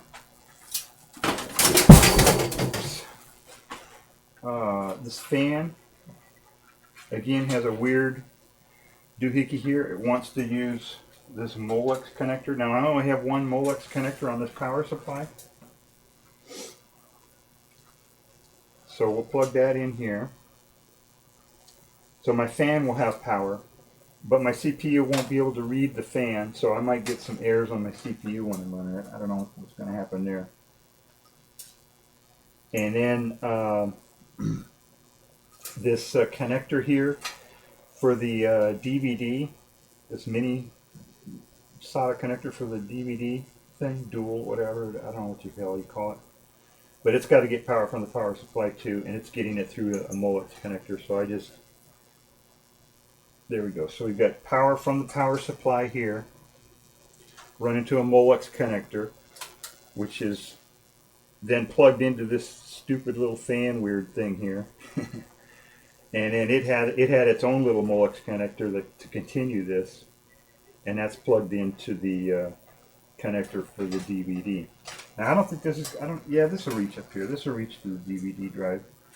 The DVD drive that came out of the old box, the one that was a bad power supply, it looks like it's using this really small profile DVD drive, which I think is used on laptops.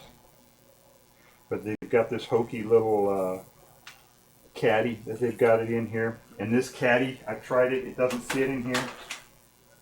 So I don't need a DVD drive right now. And I think what I'm going to do, I found some old, these are really old CD, DVD. This one here is just CD. It doesn't even have DVD. It's the old compact disc thing. and a DVD drive. These probably don't even work. I found them. Look at, they're all, they're all messed up, probably rusted out. Who knows? But I think they fit. So I think they'll plug up these holes for me. They're supposed to be little caps. These little plugs that you put in for the slots that you're not using. And those have been lost to the sand of time. I don't know where they are, so I'm just gonna. These things here, see, it's supposed to have plugs to plug all these things, these spots up, so the air doesn't, so the air flows properly inside there when you when you don't have, when you're not using it.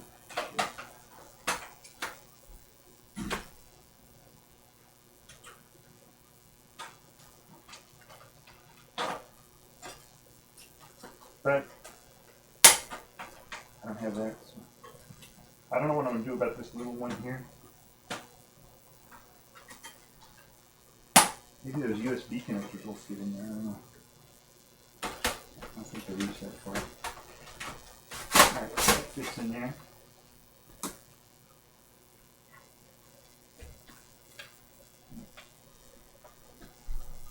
A little bit.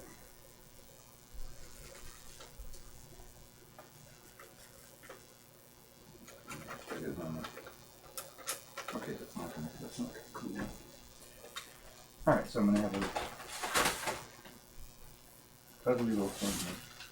Alright, and I could screw these in, and I probably should find little screws to screw those in there with. I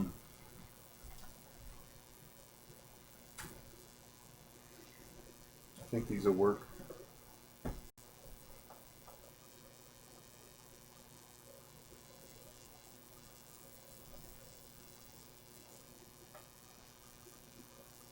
You only need one screw, really. Shit.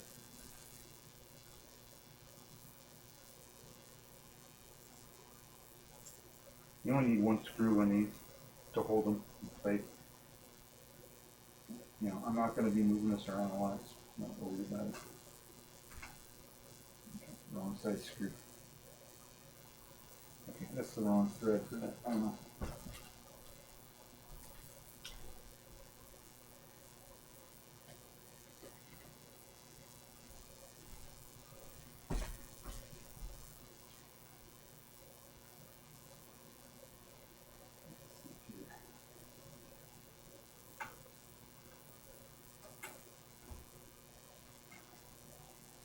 That's the wrong size too.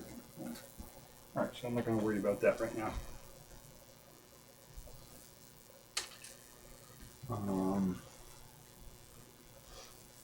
I think I'll just put some of this metal tape on there just to hold those in place for now, and I'll figure that out later so they don't flop around while I'm using this.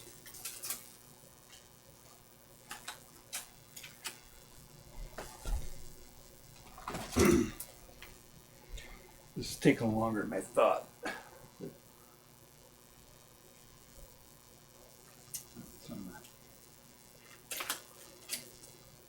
I'm just going to use this metal tape to hold those in place. They're really snug anyway. The only thing that they do is they slide back and forth, and I think if I put this metal tape over it, it holds them in place right now until I can find screws or figure out. Those older drives must use a different size thread or something. I don't know why those didn't work. But just for now, I put that in there so they don't slide out while I'm moving the box around. Alright. Okay. So what else we got here? I think I can start putting the drives I'm actually going to use in there. I'm going to put 2 drives in it. I've got an 8 terabyte drive and a SATA drive. So when you're doing video editing, which is my purpose is for this thing, you got to have a SATA drive for doing video editing at least. I probably should have a video card in here, one of those newer video cards, but I don't. I'm just using the video from the chipset on the motherboard, which is an old Intel 2000 HD or something like that. It's not very good, but it works. I've used it before and it works. but you got to have, at least you have a SATA drive. So I have a small, this is 240 gigabyte small little SATA drive for, you know, whatever video you're editing, you copy it onto this SATA drive and work with it from that, and then when you're done, then copy it back onto the big drive that'll hold all the videos, the 8 terabyte drive. So that's what I'm going to do. In fact, let me put the big drive in there first. That'll fit in there.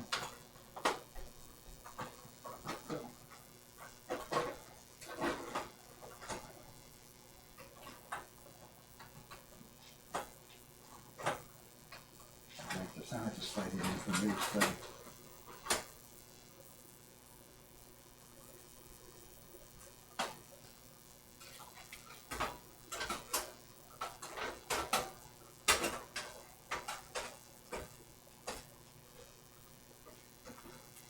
There we go. All right. Slide it in until the, so I can get some mounting screws to line up here somewhere.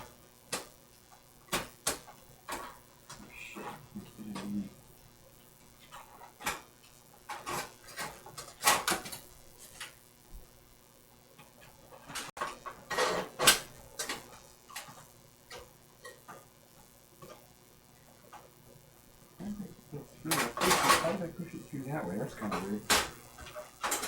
I pushed all the way through, but I'm not able to push it back in now. Alright. Alright.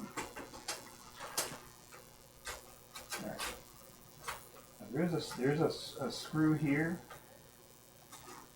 but it's not lining up. So, alright, my back is killing me here, bending over trying to do that. So this is not, I don't know if you can see that here. The screws that I'm supposed to use on this drive are not lining up on this particular thing exactly, for some reason. I don't know why. So I tried pushing it in there to see if I could get any screws to line up, because there are several different screws on the thing, but I can't get any of them to line up. So,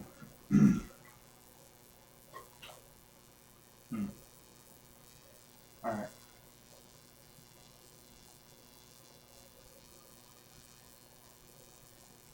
Let me try putting it in the lower one here.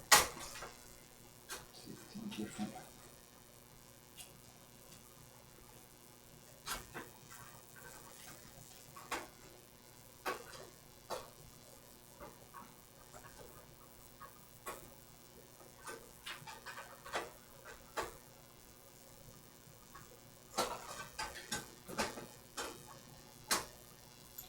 This actually doesn't even have to poke out of the front, right? Because it's just a hard drive. It's not, you know, there's no removable media or anything. So I just want to find a slot here where the mounting holes will line up. Okay. Oh, this one lines up. Okay, good. I think this one's gonna work.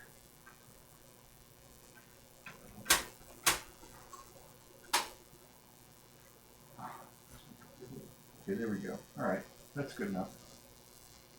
Alright, so now I just have to find a screw that actually fits the thread of that drive.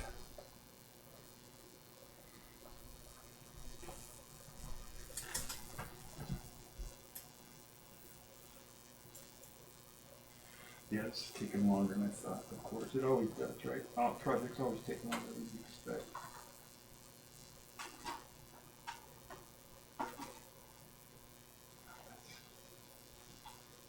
Huh, yeah, that's not fitting either. I put some screws in a bag here, maybe easier to fit.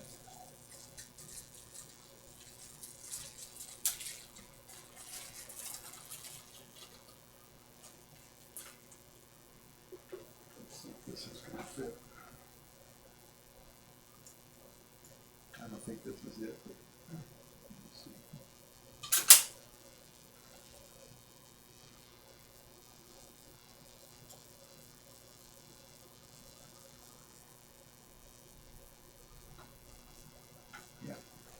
fits. Okay, good. All right, so we got a hard drive in there. And I probably should have connected the connectors first, but that's okay.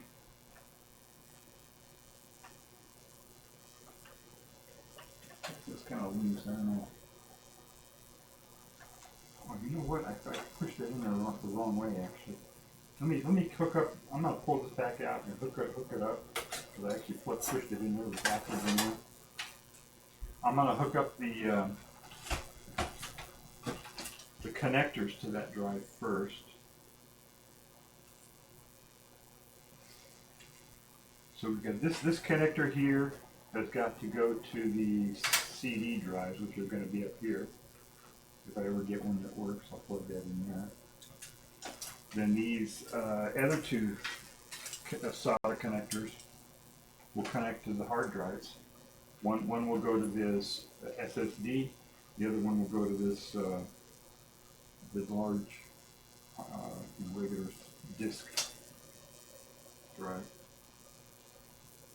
So, and I don't know which one goes where. I already have software loaded on here, and it was already configured for a certain combination, so I may have to swap these. So I'll plug them in. Hopefully I got it right.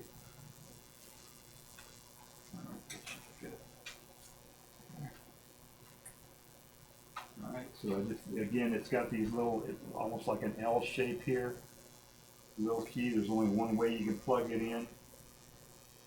If it doesn't go one way, you flip it over, you know, that kind of thing. Alright, so there we are. Alright, let me try this again. Maybe that's why they weren't lining up there.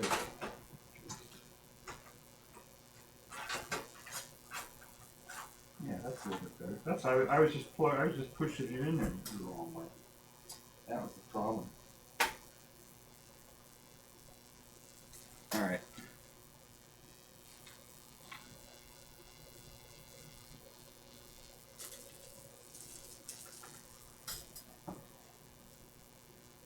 All right, so I should be able to get two. I mean, it looks like this thing has access on the other side, so I can actually screw in multiple screws into this thing if I want to. I think I only need one on each side. It's not like I'm going to be moving this around a lot, so I'm not that worried about it. It's the hard drive though, so right, so you don't want that smashing around. A mechanical hard drive. If you bang it, you lose your data. You know, that's how those work. These SSDs, they can take a little bit of G-force, you know. But these hard drives, they don't like to be banged around a lot.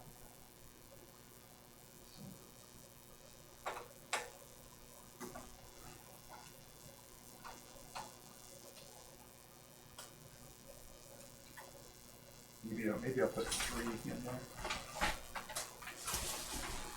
So yeah, this is a nice case. It gives you access to there. It's a little bit hard to get in there, and it looks like it's not exactly lined up.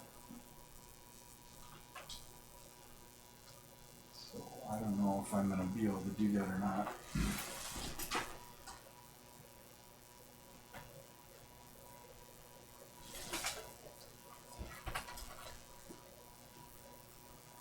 That's really actually pretty snug. I'm not even going to worry about it. I'm just going to put another screw on this side. Screw it. Put a screw with it. Screw it. Screw it. I'm just going to screw it.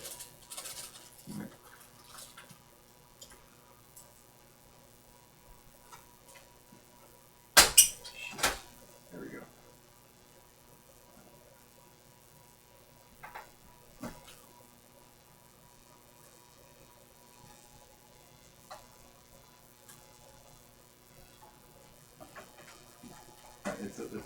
It wiggles around a little bit, but I don't think it's going to be a problem. I'm not going to worry about it. It looks too hard to get the screw in there, so.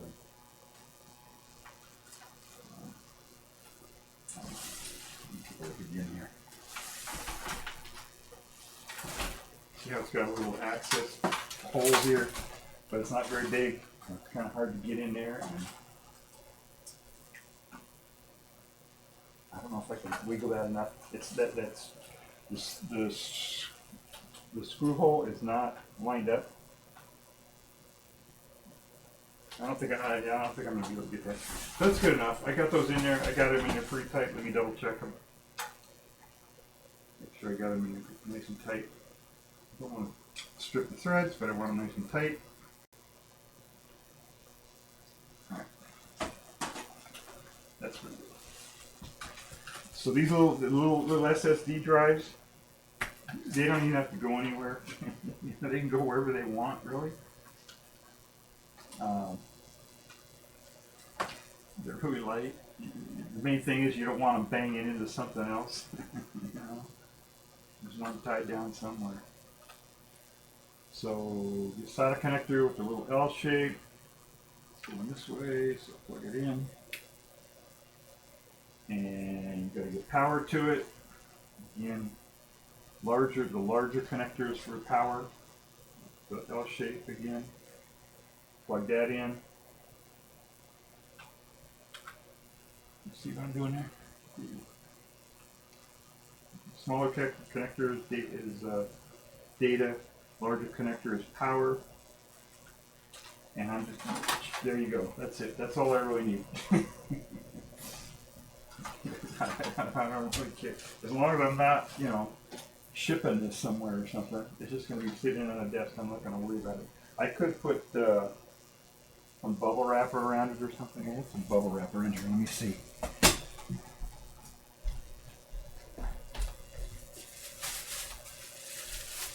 Here's some bubble wrap that I took out of this.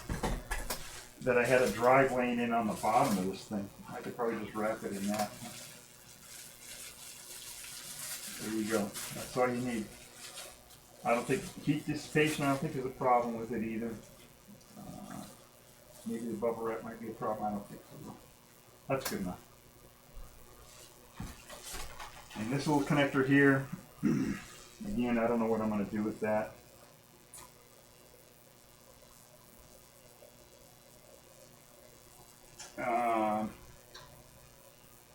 That's really the only place I can put that. It's not going to reach to the front, really. So I think what I'll end up doing is knocking out one of these things and putting it in here and doing it that way. So, now I have a whole bunch of these, so you notice I got a whole bunch of these things that are open here now, right? Because at some point I had, who knows what kind of boards I had plugged into my old big power supply. But now they're all open. I don't know where these little filler things are at.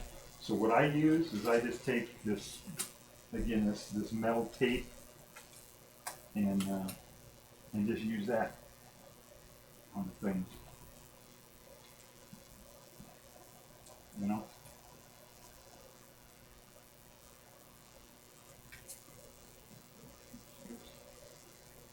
And there's two reasons why you want to fill these up. You don't want to leave them open like this. One is for airflow. You want to make sure that the air is flowing through this thing the way it was designed. Usually, sometimes you get a bad design and you got to change it. They don't. The designers aren't always perfect. Sometimes they screw up. And if you notice that when you're working with it, then you got to fix it yourself. But this one looks okay, I guess. I don't see any problem with it. Right, but I got dust all over this thing here still.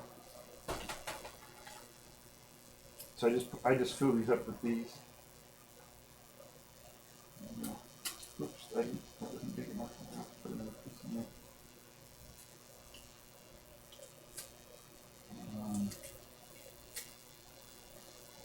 Here.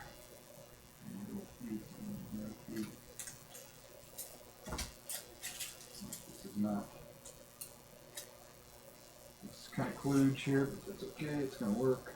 It's not going to be a problem. Aesthetically, not too good, but functionally, perfect. Let's get tape in there.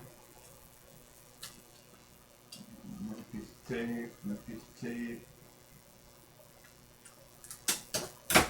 I could probably actually test this without, for a couple minutes just to test it without having to do all this.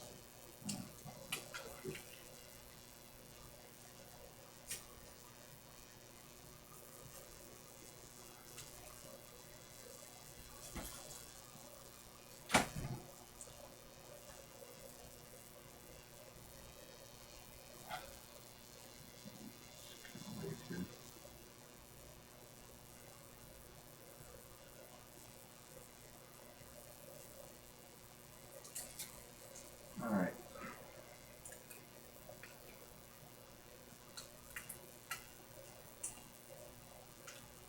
Yeah, I'm not going to go through it, but you get the idea, right? You can use these little pieces of tape here to fill this up, these slots up. You don't need the actual connector. The two things you got to worry about is the airflow through it. Make sure there's no air going through it, and you got to make sure there are no electromagnetic field waves going through it. That's where you use metal tape. That'll stop the electronic the radio waves, the EM interference, EMI from leaking out of the thing. And I'm going to plug up this front here, the spot that I didn't fill up with the drive. This thing.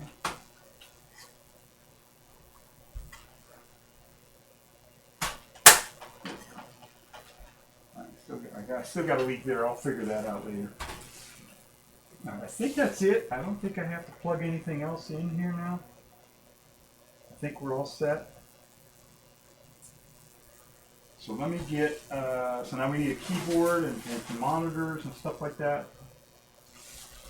On the back here, I'm going to plug in a power cord, plug a USB keyboard and USB mouse.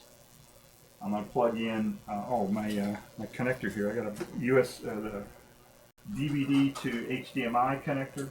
Put that back in there. So I can hook up just a regular HDMI TV to it, or monitor, or whatever.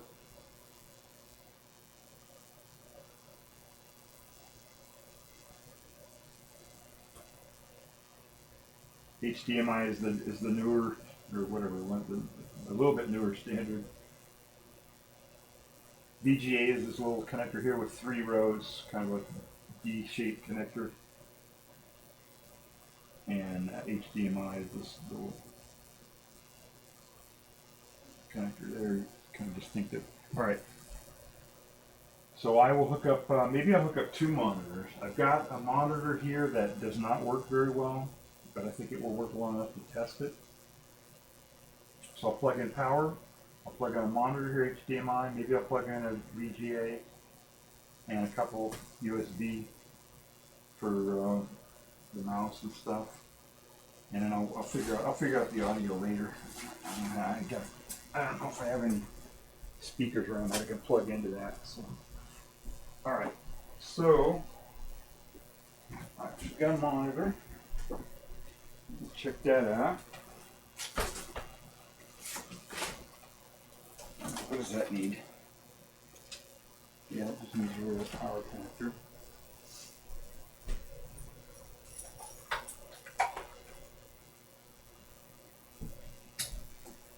This monitor here will only work a few minutes, and then when it heats up for some reason, it shuts off. It's broken.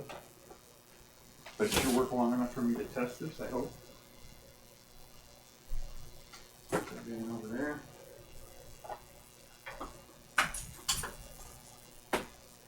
And got another power cord here.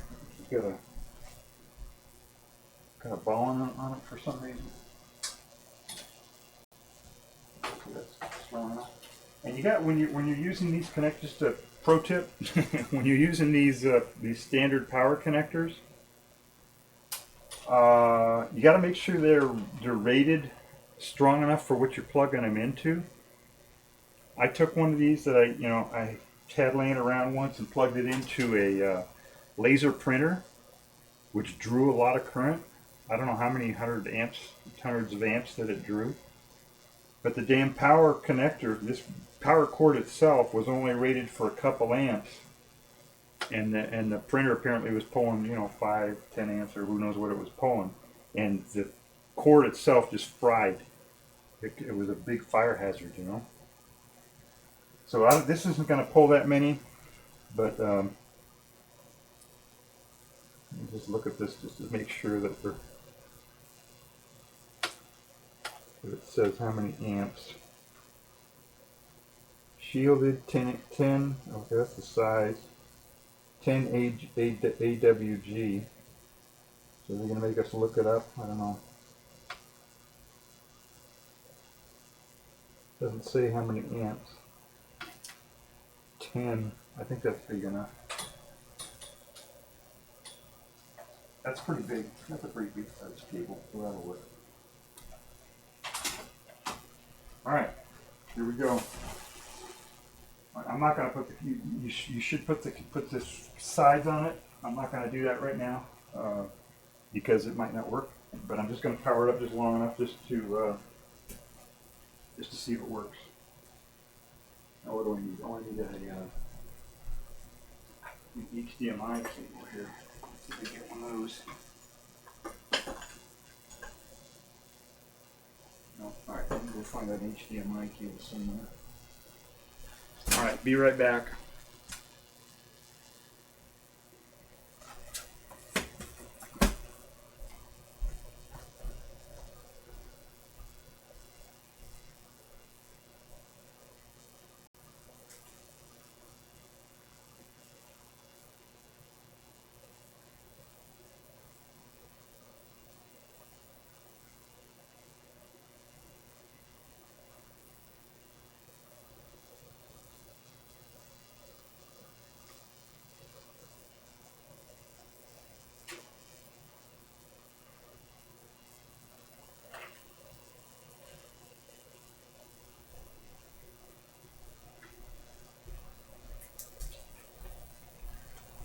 All right. I don't know if this is a good cable or not, so we got a lot of unknowns here. So I'm gonna test. We got a monitor that may or may not work. I got a cable that I don't know if it works, and I got a computer that I don't know if it's gonna work. So if it doesn't work, I have no idea what it would be.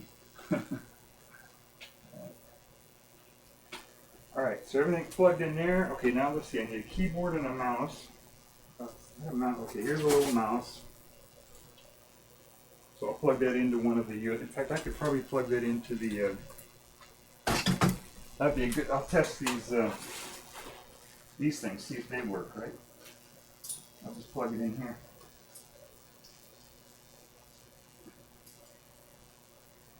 There we go.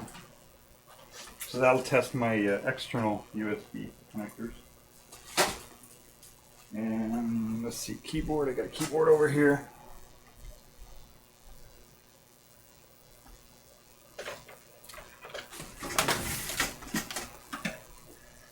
The keyboard I know works.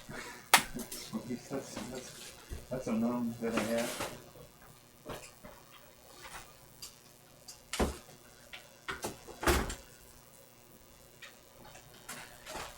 I double checked most of the stuff that I was plugging in as I was doing it, so I don't think there's any problem there.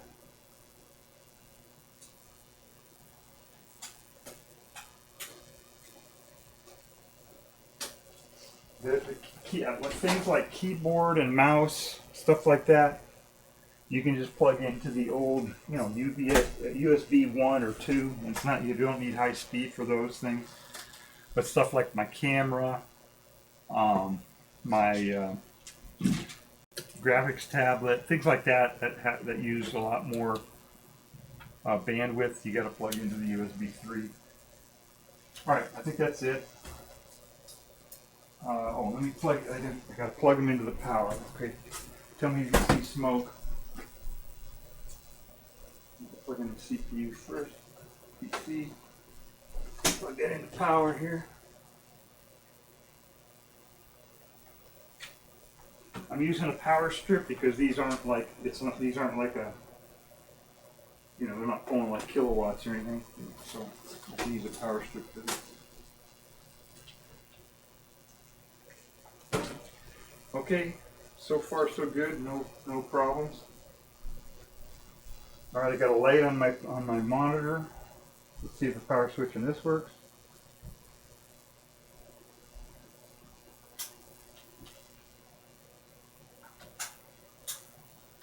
No.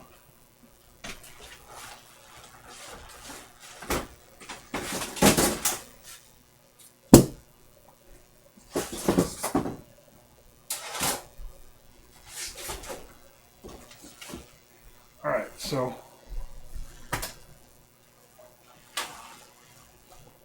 I push the power switch here.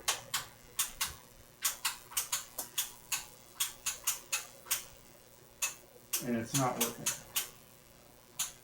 But I do have a light on the motherboard. So the motherboard is getting power. It has a little indicator light that is lit up. The fan is not turning.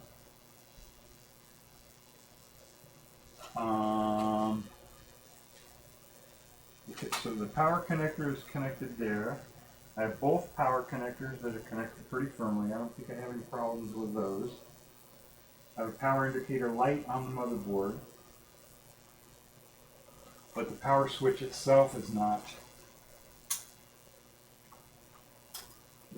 look at this thing. Look at this power switch. It's stuck. It probably rusted out or something. All right, so I'm gonna have to deal with that. Look at that thing.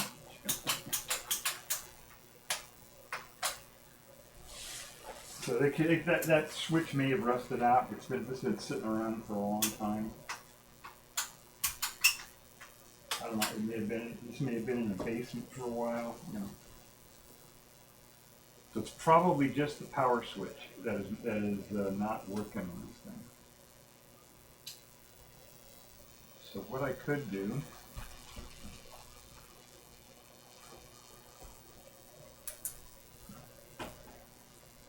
That power switch goes to there. Power switch was the lower one.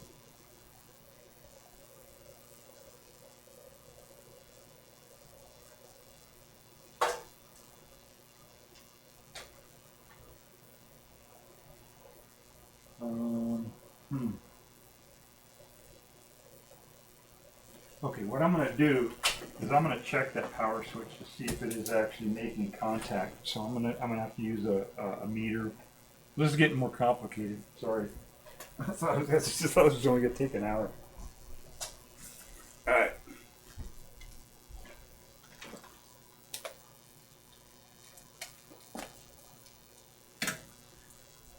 All right. So I'm going to use a meter here. And I'm going to hook it up to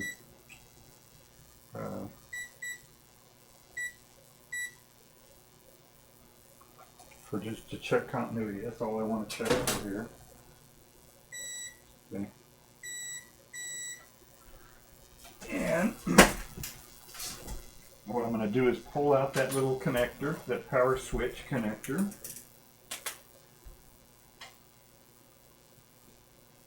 I think it was the bottom one that was powered. Let me double check that. In fact, let me push the reset switch just to see what it comes up. No, okay, I didn't put them in the backwards.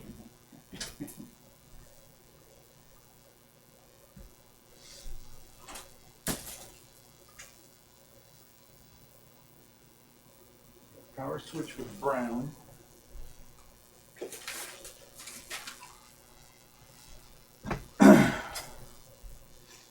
So that's this one. So I do have the right connector. So what I got to do is make sure that I'm going to pull that connector out for the power switch. It says power switch on it. And so I got to stick. What I'm going to do is I'm going to stick some wires into that connector so that I can reach it with my little meter. So I got to find some really small gauge wire to shove into that connector so that I can check its continuity. I'll be right back.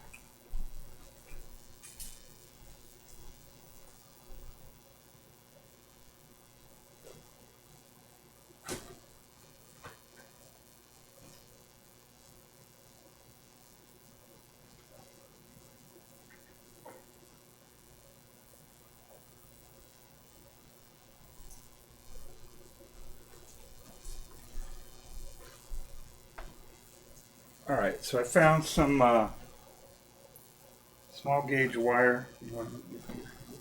This way.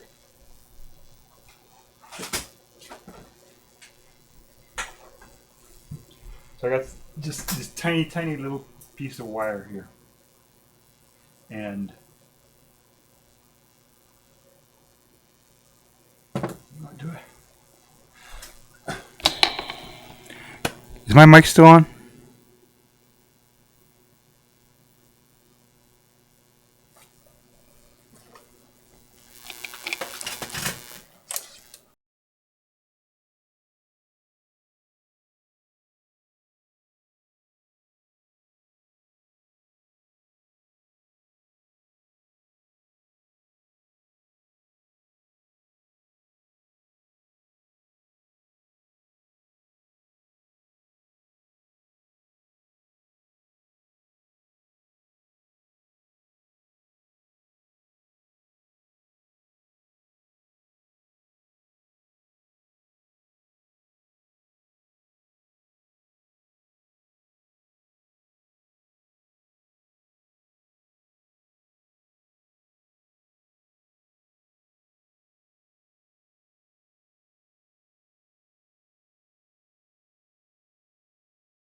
Mic check.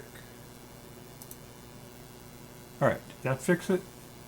Alright, it's showing the little meters going on here.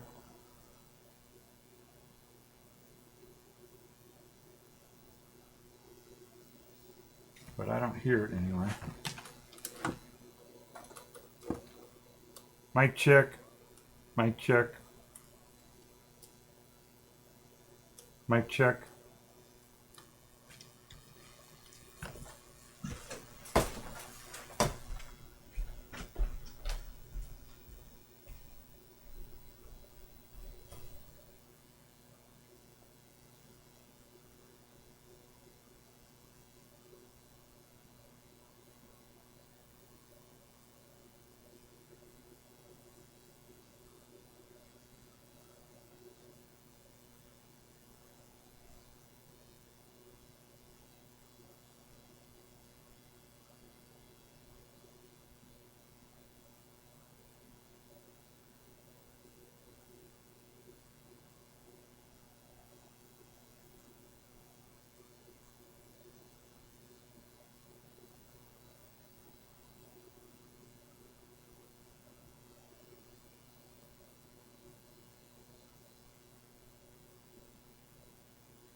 Mic check.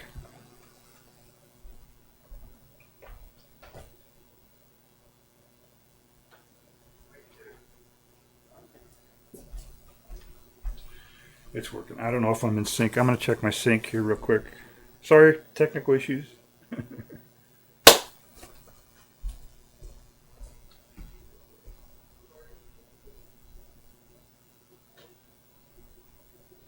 Alright. I think we're back on the air here. Alright. So, alright. Stream technical issues solved. Technical issues with my PC build not solved. It didn't. So we got it all put together. Got power to the motherboard. That was working. I pushed the on-off switch. It didn't turn on. What I suspect it's a bad switch. It's been sitting here for a long time. It's probably rusted out or something. So what I'm going to do is check this cable that runs from the power switch to the motherboard.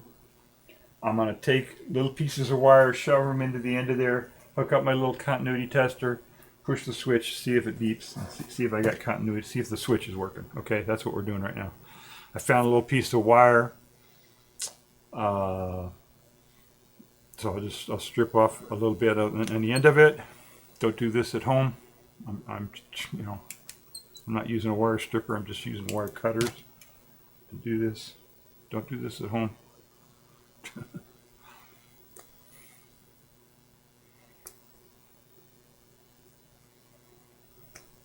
There we go. All right.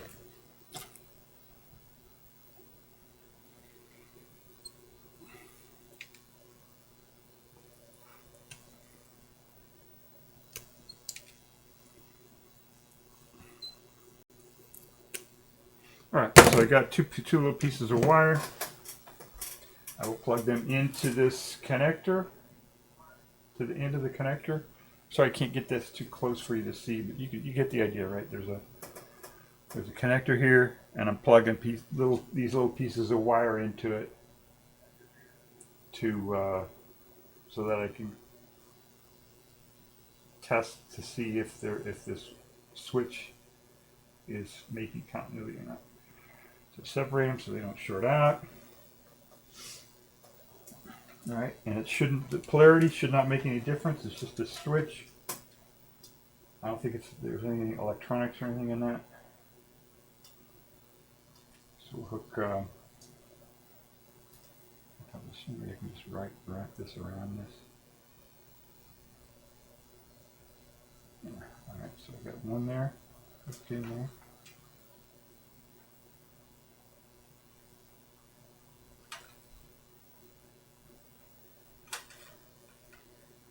Not sure my meter's still working. Yep, meter's still working.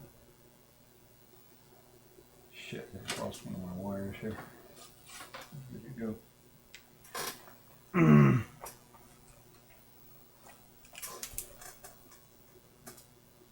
Shit, that wire that I just stripped, I just dropped it. It fell out of the damn thing.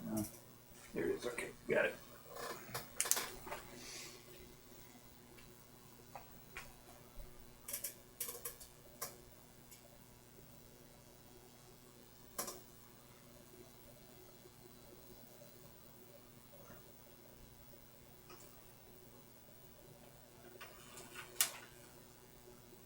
Alright. Test my meter again. The meter's working. Okay, so I got that hooked up. So now when I push the switch, it should turn on. Ah. It is giving me a beep there. Now maybe that beep is not long enough for this motherboard to recognize.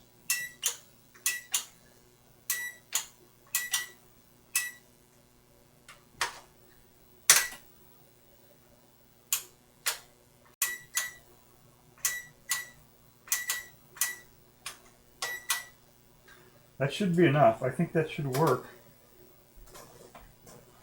It looks like they've got it so it's like debalanced or something, that switch, so it just stays on for a little bit.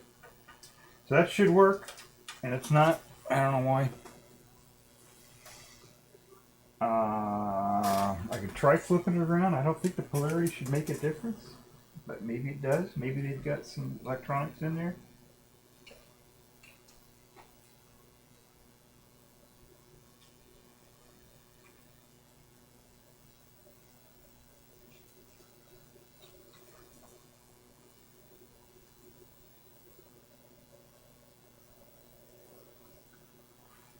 You know what?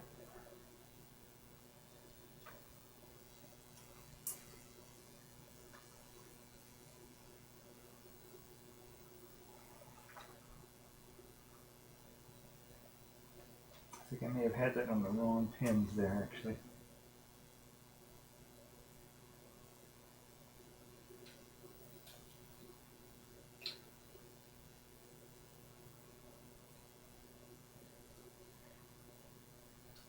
that's all it is, then it's an easy fix. Yeah, I think I may have had that slid over on the wrong pins. All right, let me hook this back up again.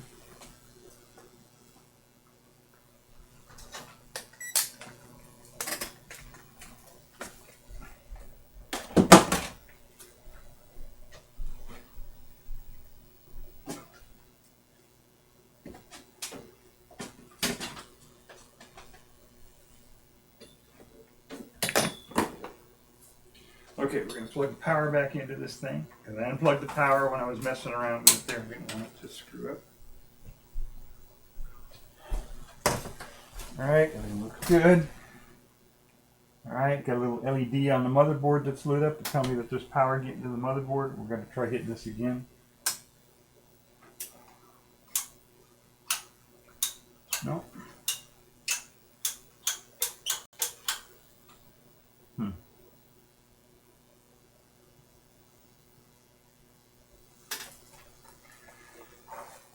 Now maybe I've got the wrong connector altogether there. No, I'm pretty sure that's the one.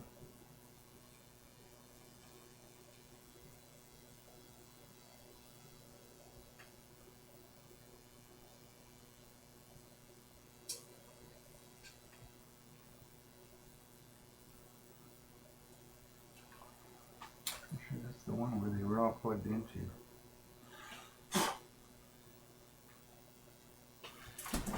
Let me get my little magnifying glass here and see what is going on there.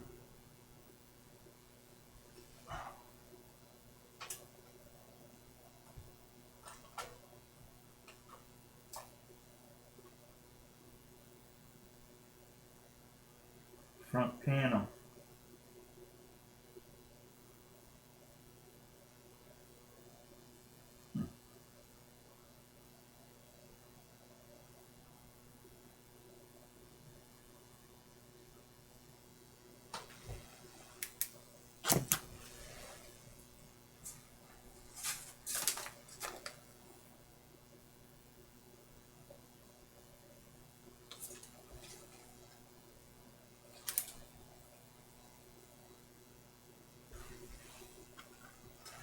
So I don't know why that is doing that.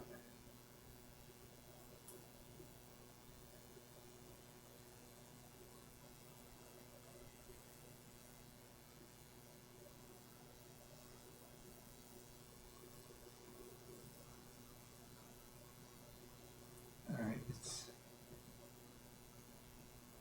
not sure. Let's see. Front panel. It shows front panel, but it doesn't show what they. But I did label it. I labeled it unless I made a mistake when I labeled this. I'm pretty sure I got this right.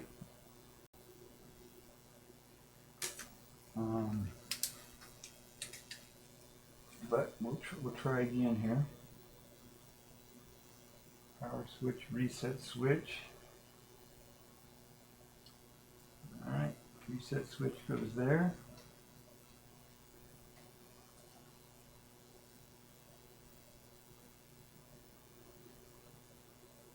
Power switch goes there.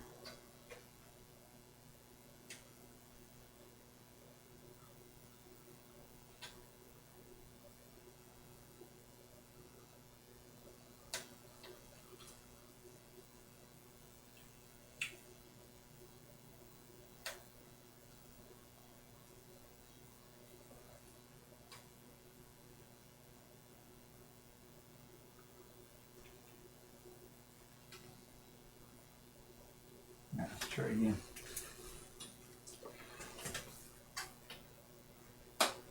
If this doesn't work, then I'll have to go. I think I'm just going to end the stream and I'll do some more troubleshooting, because this unfortunately, I don't know if you've ever done this kind of stuff before. You can take a project that say, oh, well, it's going to take me 10 minutes to do this, and it'll end up taking you 3 days. You know, that's how these things work. There we go. All right, get some cables on there.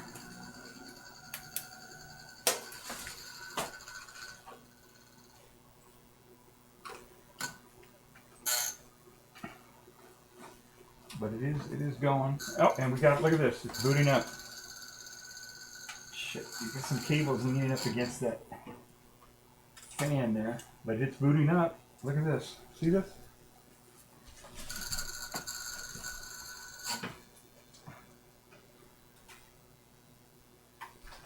It booted up.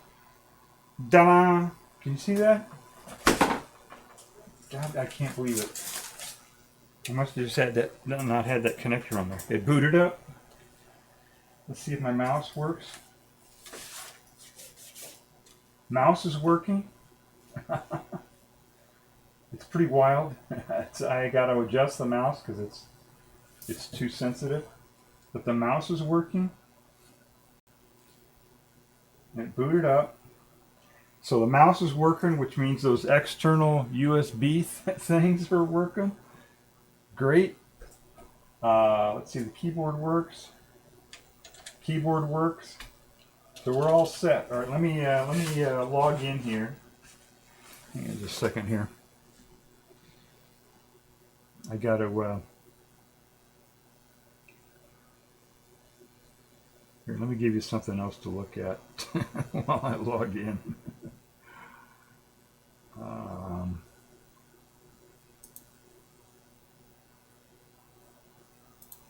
There we go. All right. Hold on.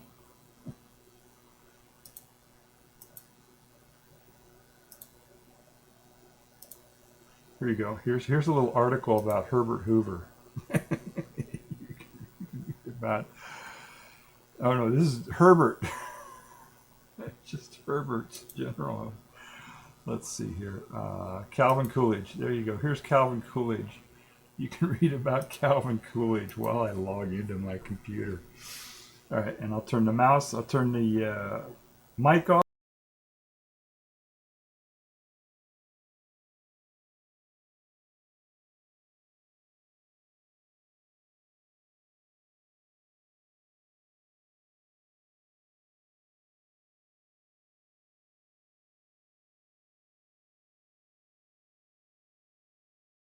All right, sorry about that.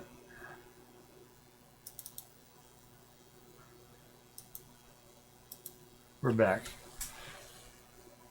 I logged in. I don't know if you can see it too well, but I am logged in, and it's got, this is my, whatever my thing. First thing I'm going to do here is I'm going to go to my settings. Is that settings? System settings, and try to get this mouse back under control because it's so sensitive I can hardly even use it.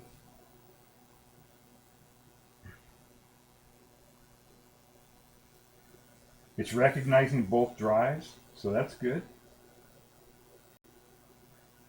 Documents, all right, let's see here.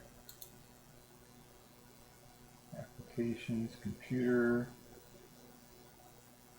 Settings, here we go. System settings. All right, somewhere here should be a mouse.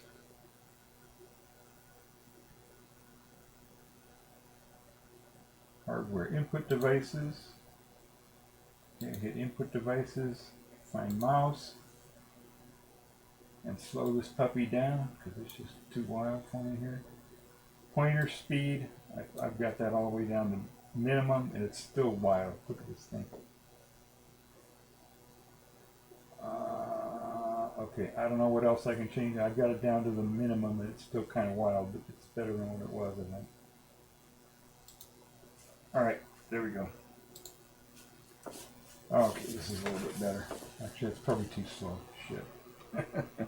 Anyway, it works, right? So I did a PC build. Memloss, hi, I'm Memloss. You're here back just in time. We got it working.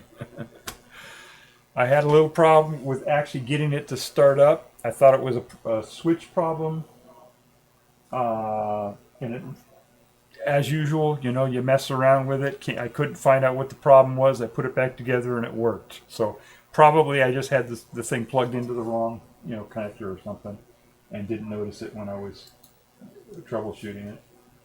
All right, so I got to fix my mouse here again. But I slowed it down too much. Mouse.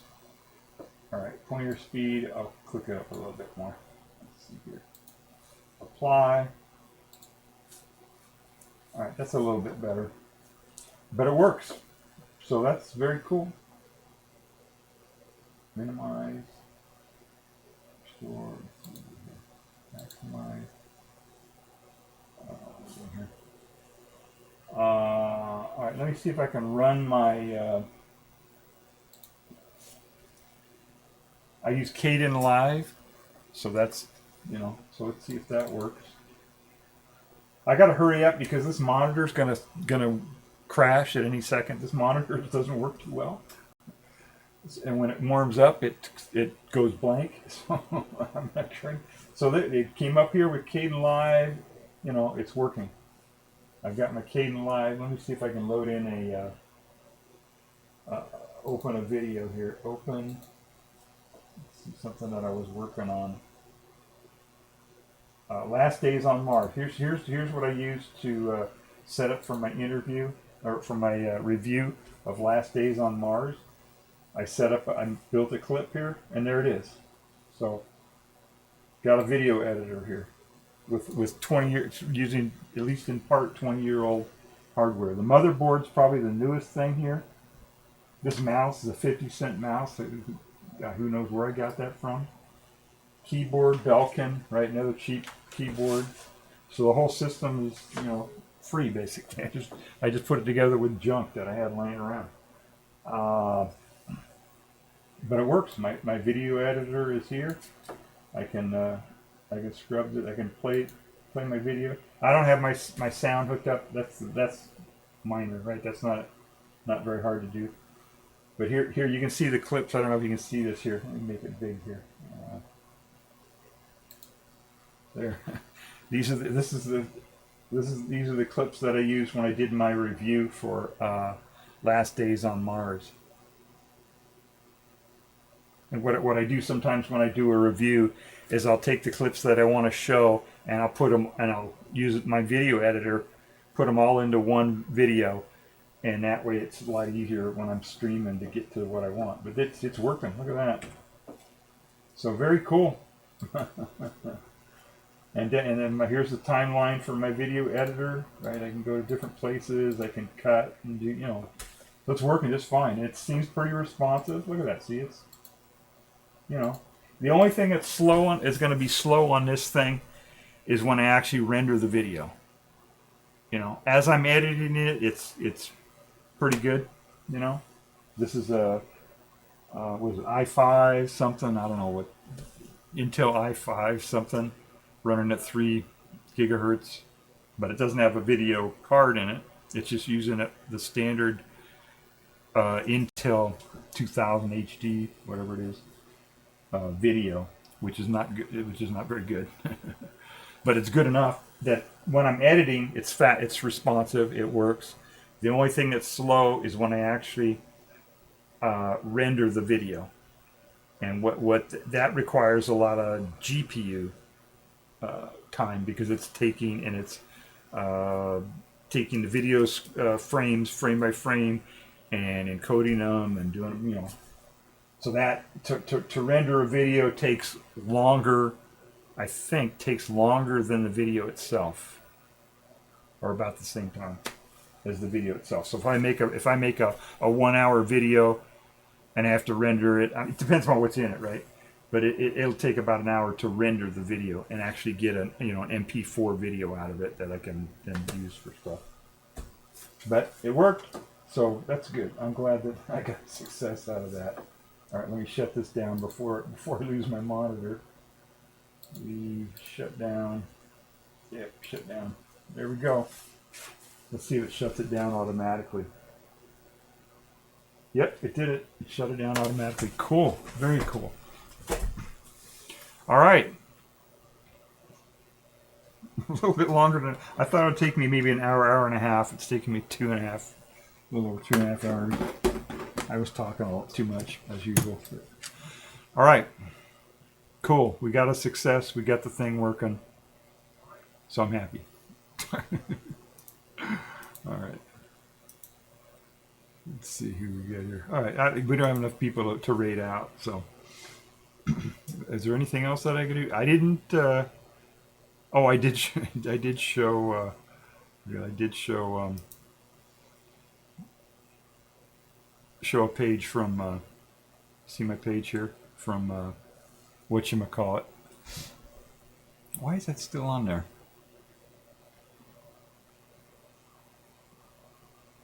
That's kind of weird that page is still up here on the screen.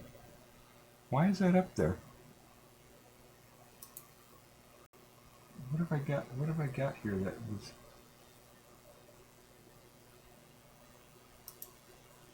Oh, my alert box. Okay, I see what I did wrong. Hang on a second. Hang on a second. I got to do something here. There we go. All right. Calvin Coolidge there was hanging out for the end of my video, my stream. All right, I guess that's it. I did show a Wikipedia thing there. I'll just tell you, Wikipedia is Creative Commons something point something. I don't know what the hell. So it was Creative Commons. Everything else is just me talking here. Oh, and then the music at the very beginning. Yeah, I got to show that. Hang on just a second. All right. Let's take a second here. I gotta open this up because I gotta do it right. Gotta show my give credit where credit is due for all the stuff that I used here. All right. So I have a little thing here.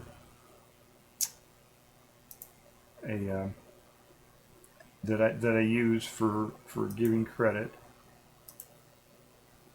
That's where I basically just type into a document, a text document, and then show that, and that's my credit, right? So that's how we do this. So recorded today is actually 21st. Happy Father's Day for those of you who celebrate that. This is the wrong title, but who cares, right? We didn't have anything C-SPAN or EV or chipmunks or squirrels or deer or IRL here or AI. I don't think we even talked about AI that much. Maybe I did. Yeah, we talked a little bit about AI. So we'll leave that in there. All right. So this is all gone. Okay, these are my links. Everybody follow, like, subscribe, all that bullshit. And then down in here we've got the music. I didn't use anything that was copyrighted, I don't think, in this whole thing, except the music. Well, yeah, the Creative Commons stuff is technically copyrighted, but it's released on a Creative Commons license. And I didn't use any of these clips, I don't think. Wikipedia articles. So I showed a Wikipedia article. The intro music, all along, that's my standard music that I use. That's Creative Commons 3.0 with attribution. There's the attribution for the folks who made that music. And that's all I used. Okay, great. So we're covered. Shut that off. Turn this on. Switch that over. Okay, that's it. All right, everybody. Thank you for stopping by. Hope you learned something about how to do PC stuff. If you ever want to build your own PC, it's not that hard, really. It isn't. I guess I have a lot of experience, but it really isn't that hard. I think if you watch some YouTube videos or something like that, you could probably build your own PC yourself, I think.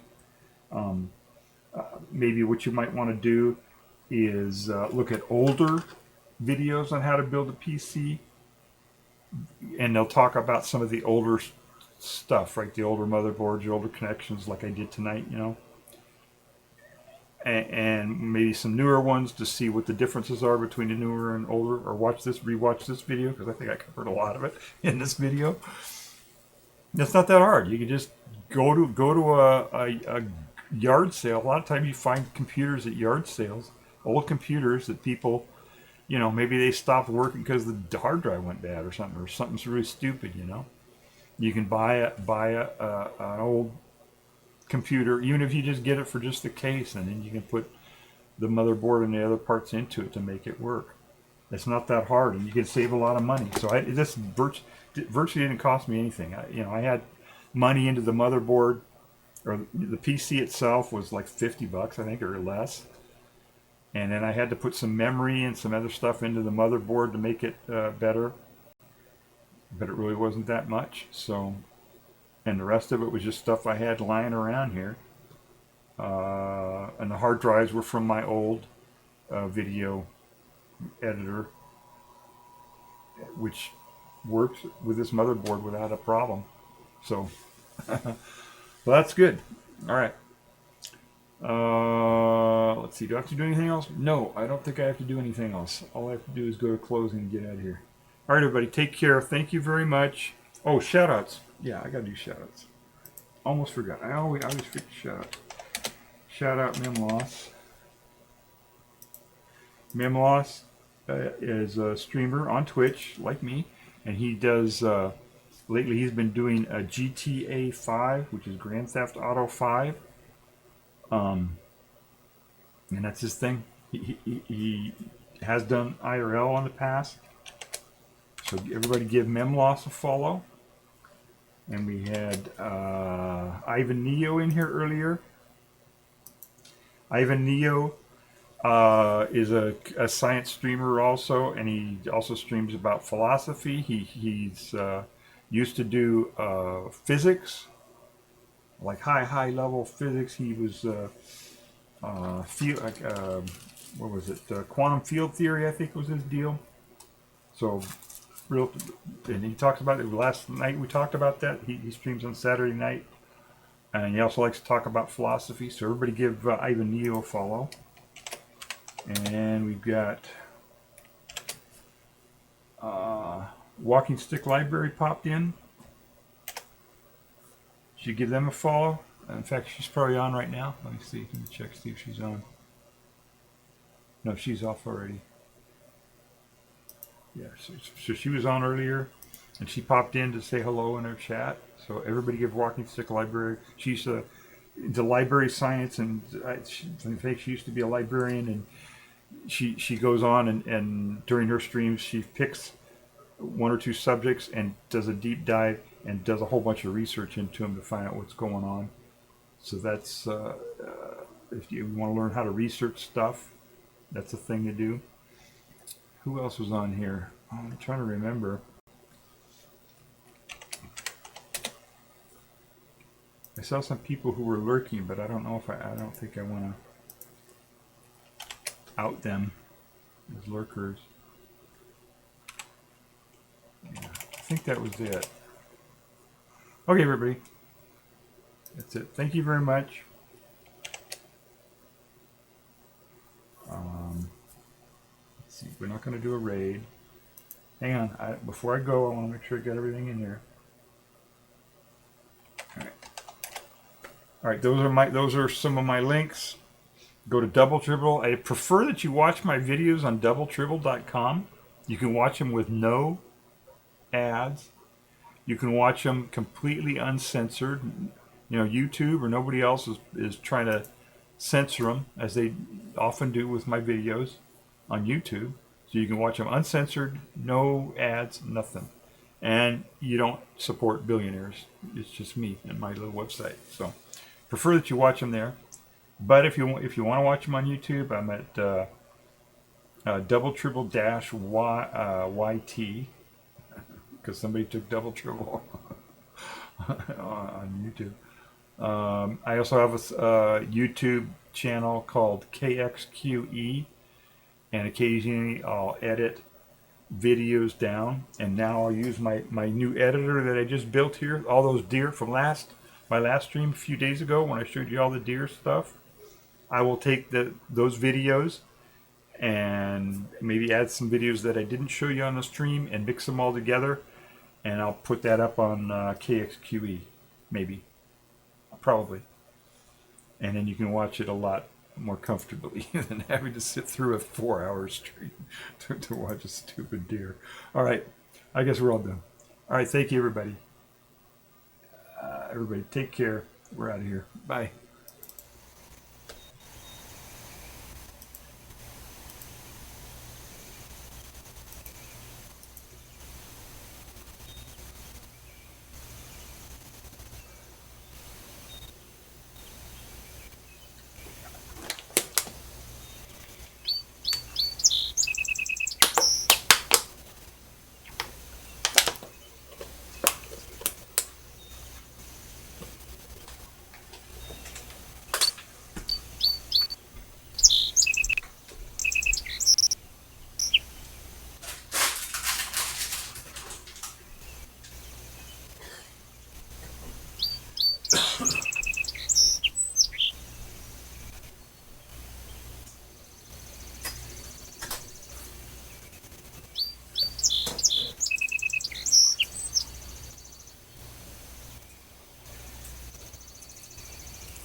Okay, those squirrels got to give up at some point here. They can't run in circles forever. They got to give up at some point.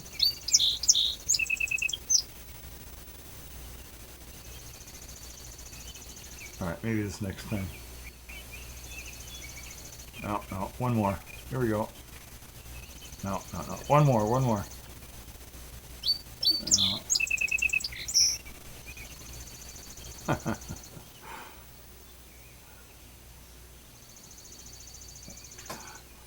There we go.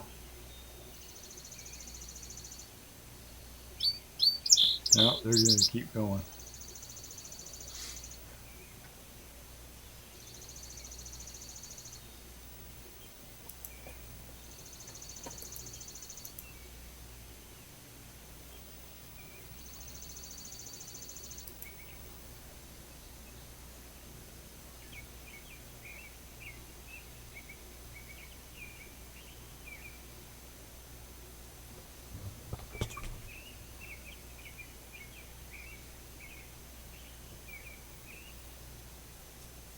Now they've got to be getting tired here pretty soon. They can't go on forever. No, I think we got about one more minute of them running around in circles, and they'll give up.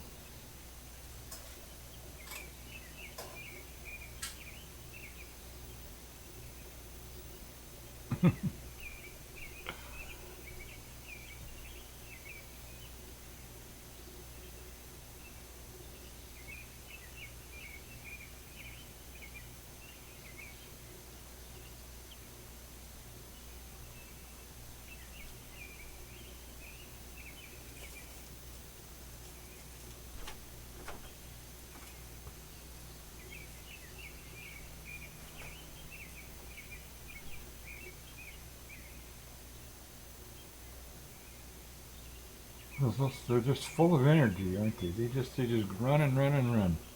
I think they got to stop and get some nuts at some point there or something, you know. All right, this next time I think around here, another couple rounds here. Next round. There they go. All right, they're giving up. All right, they're done. All right, bye. Take care.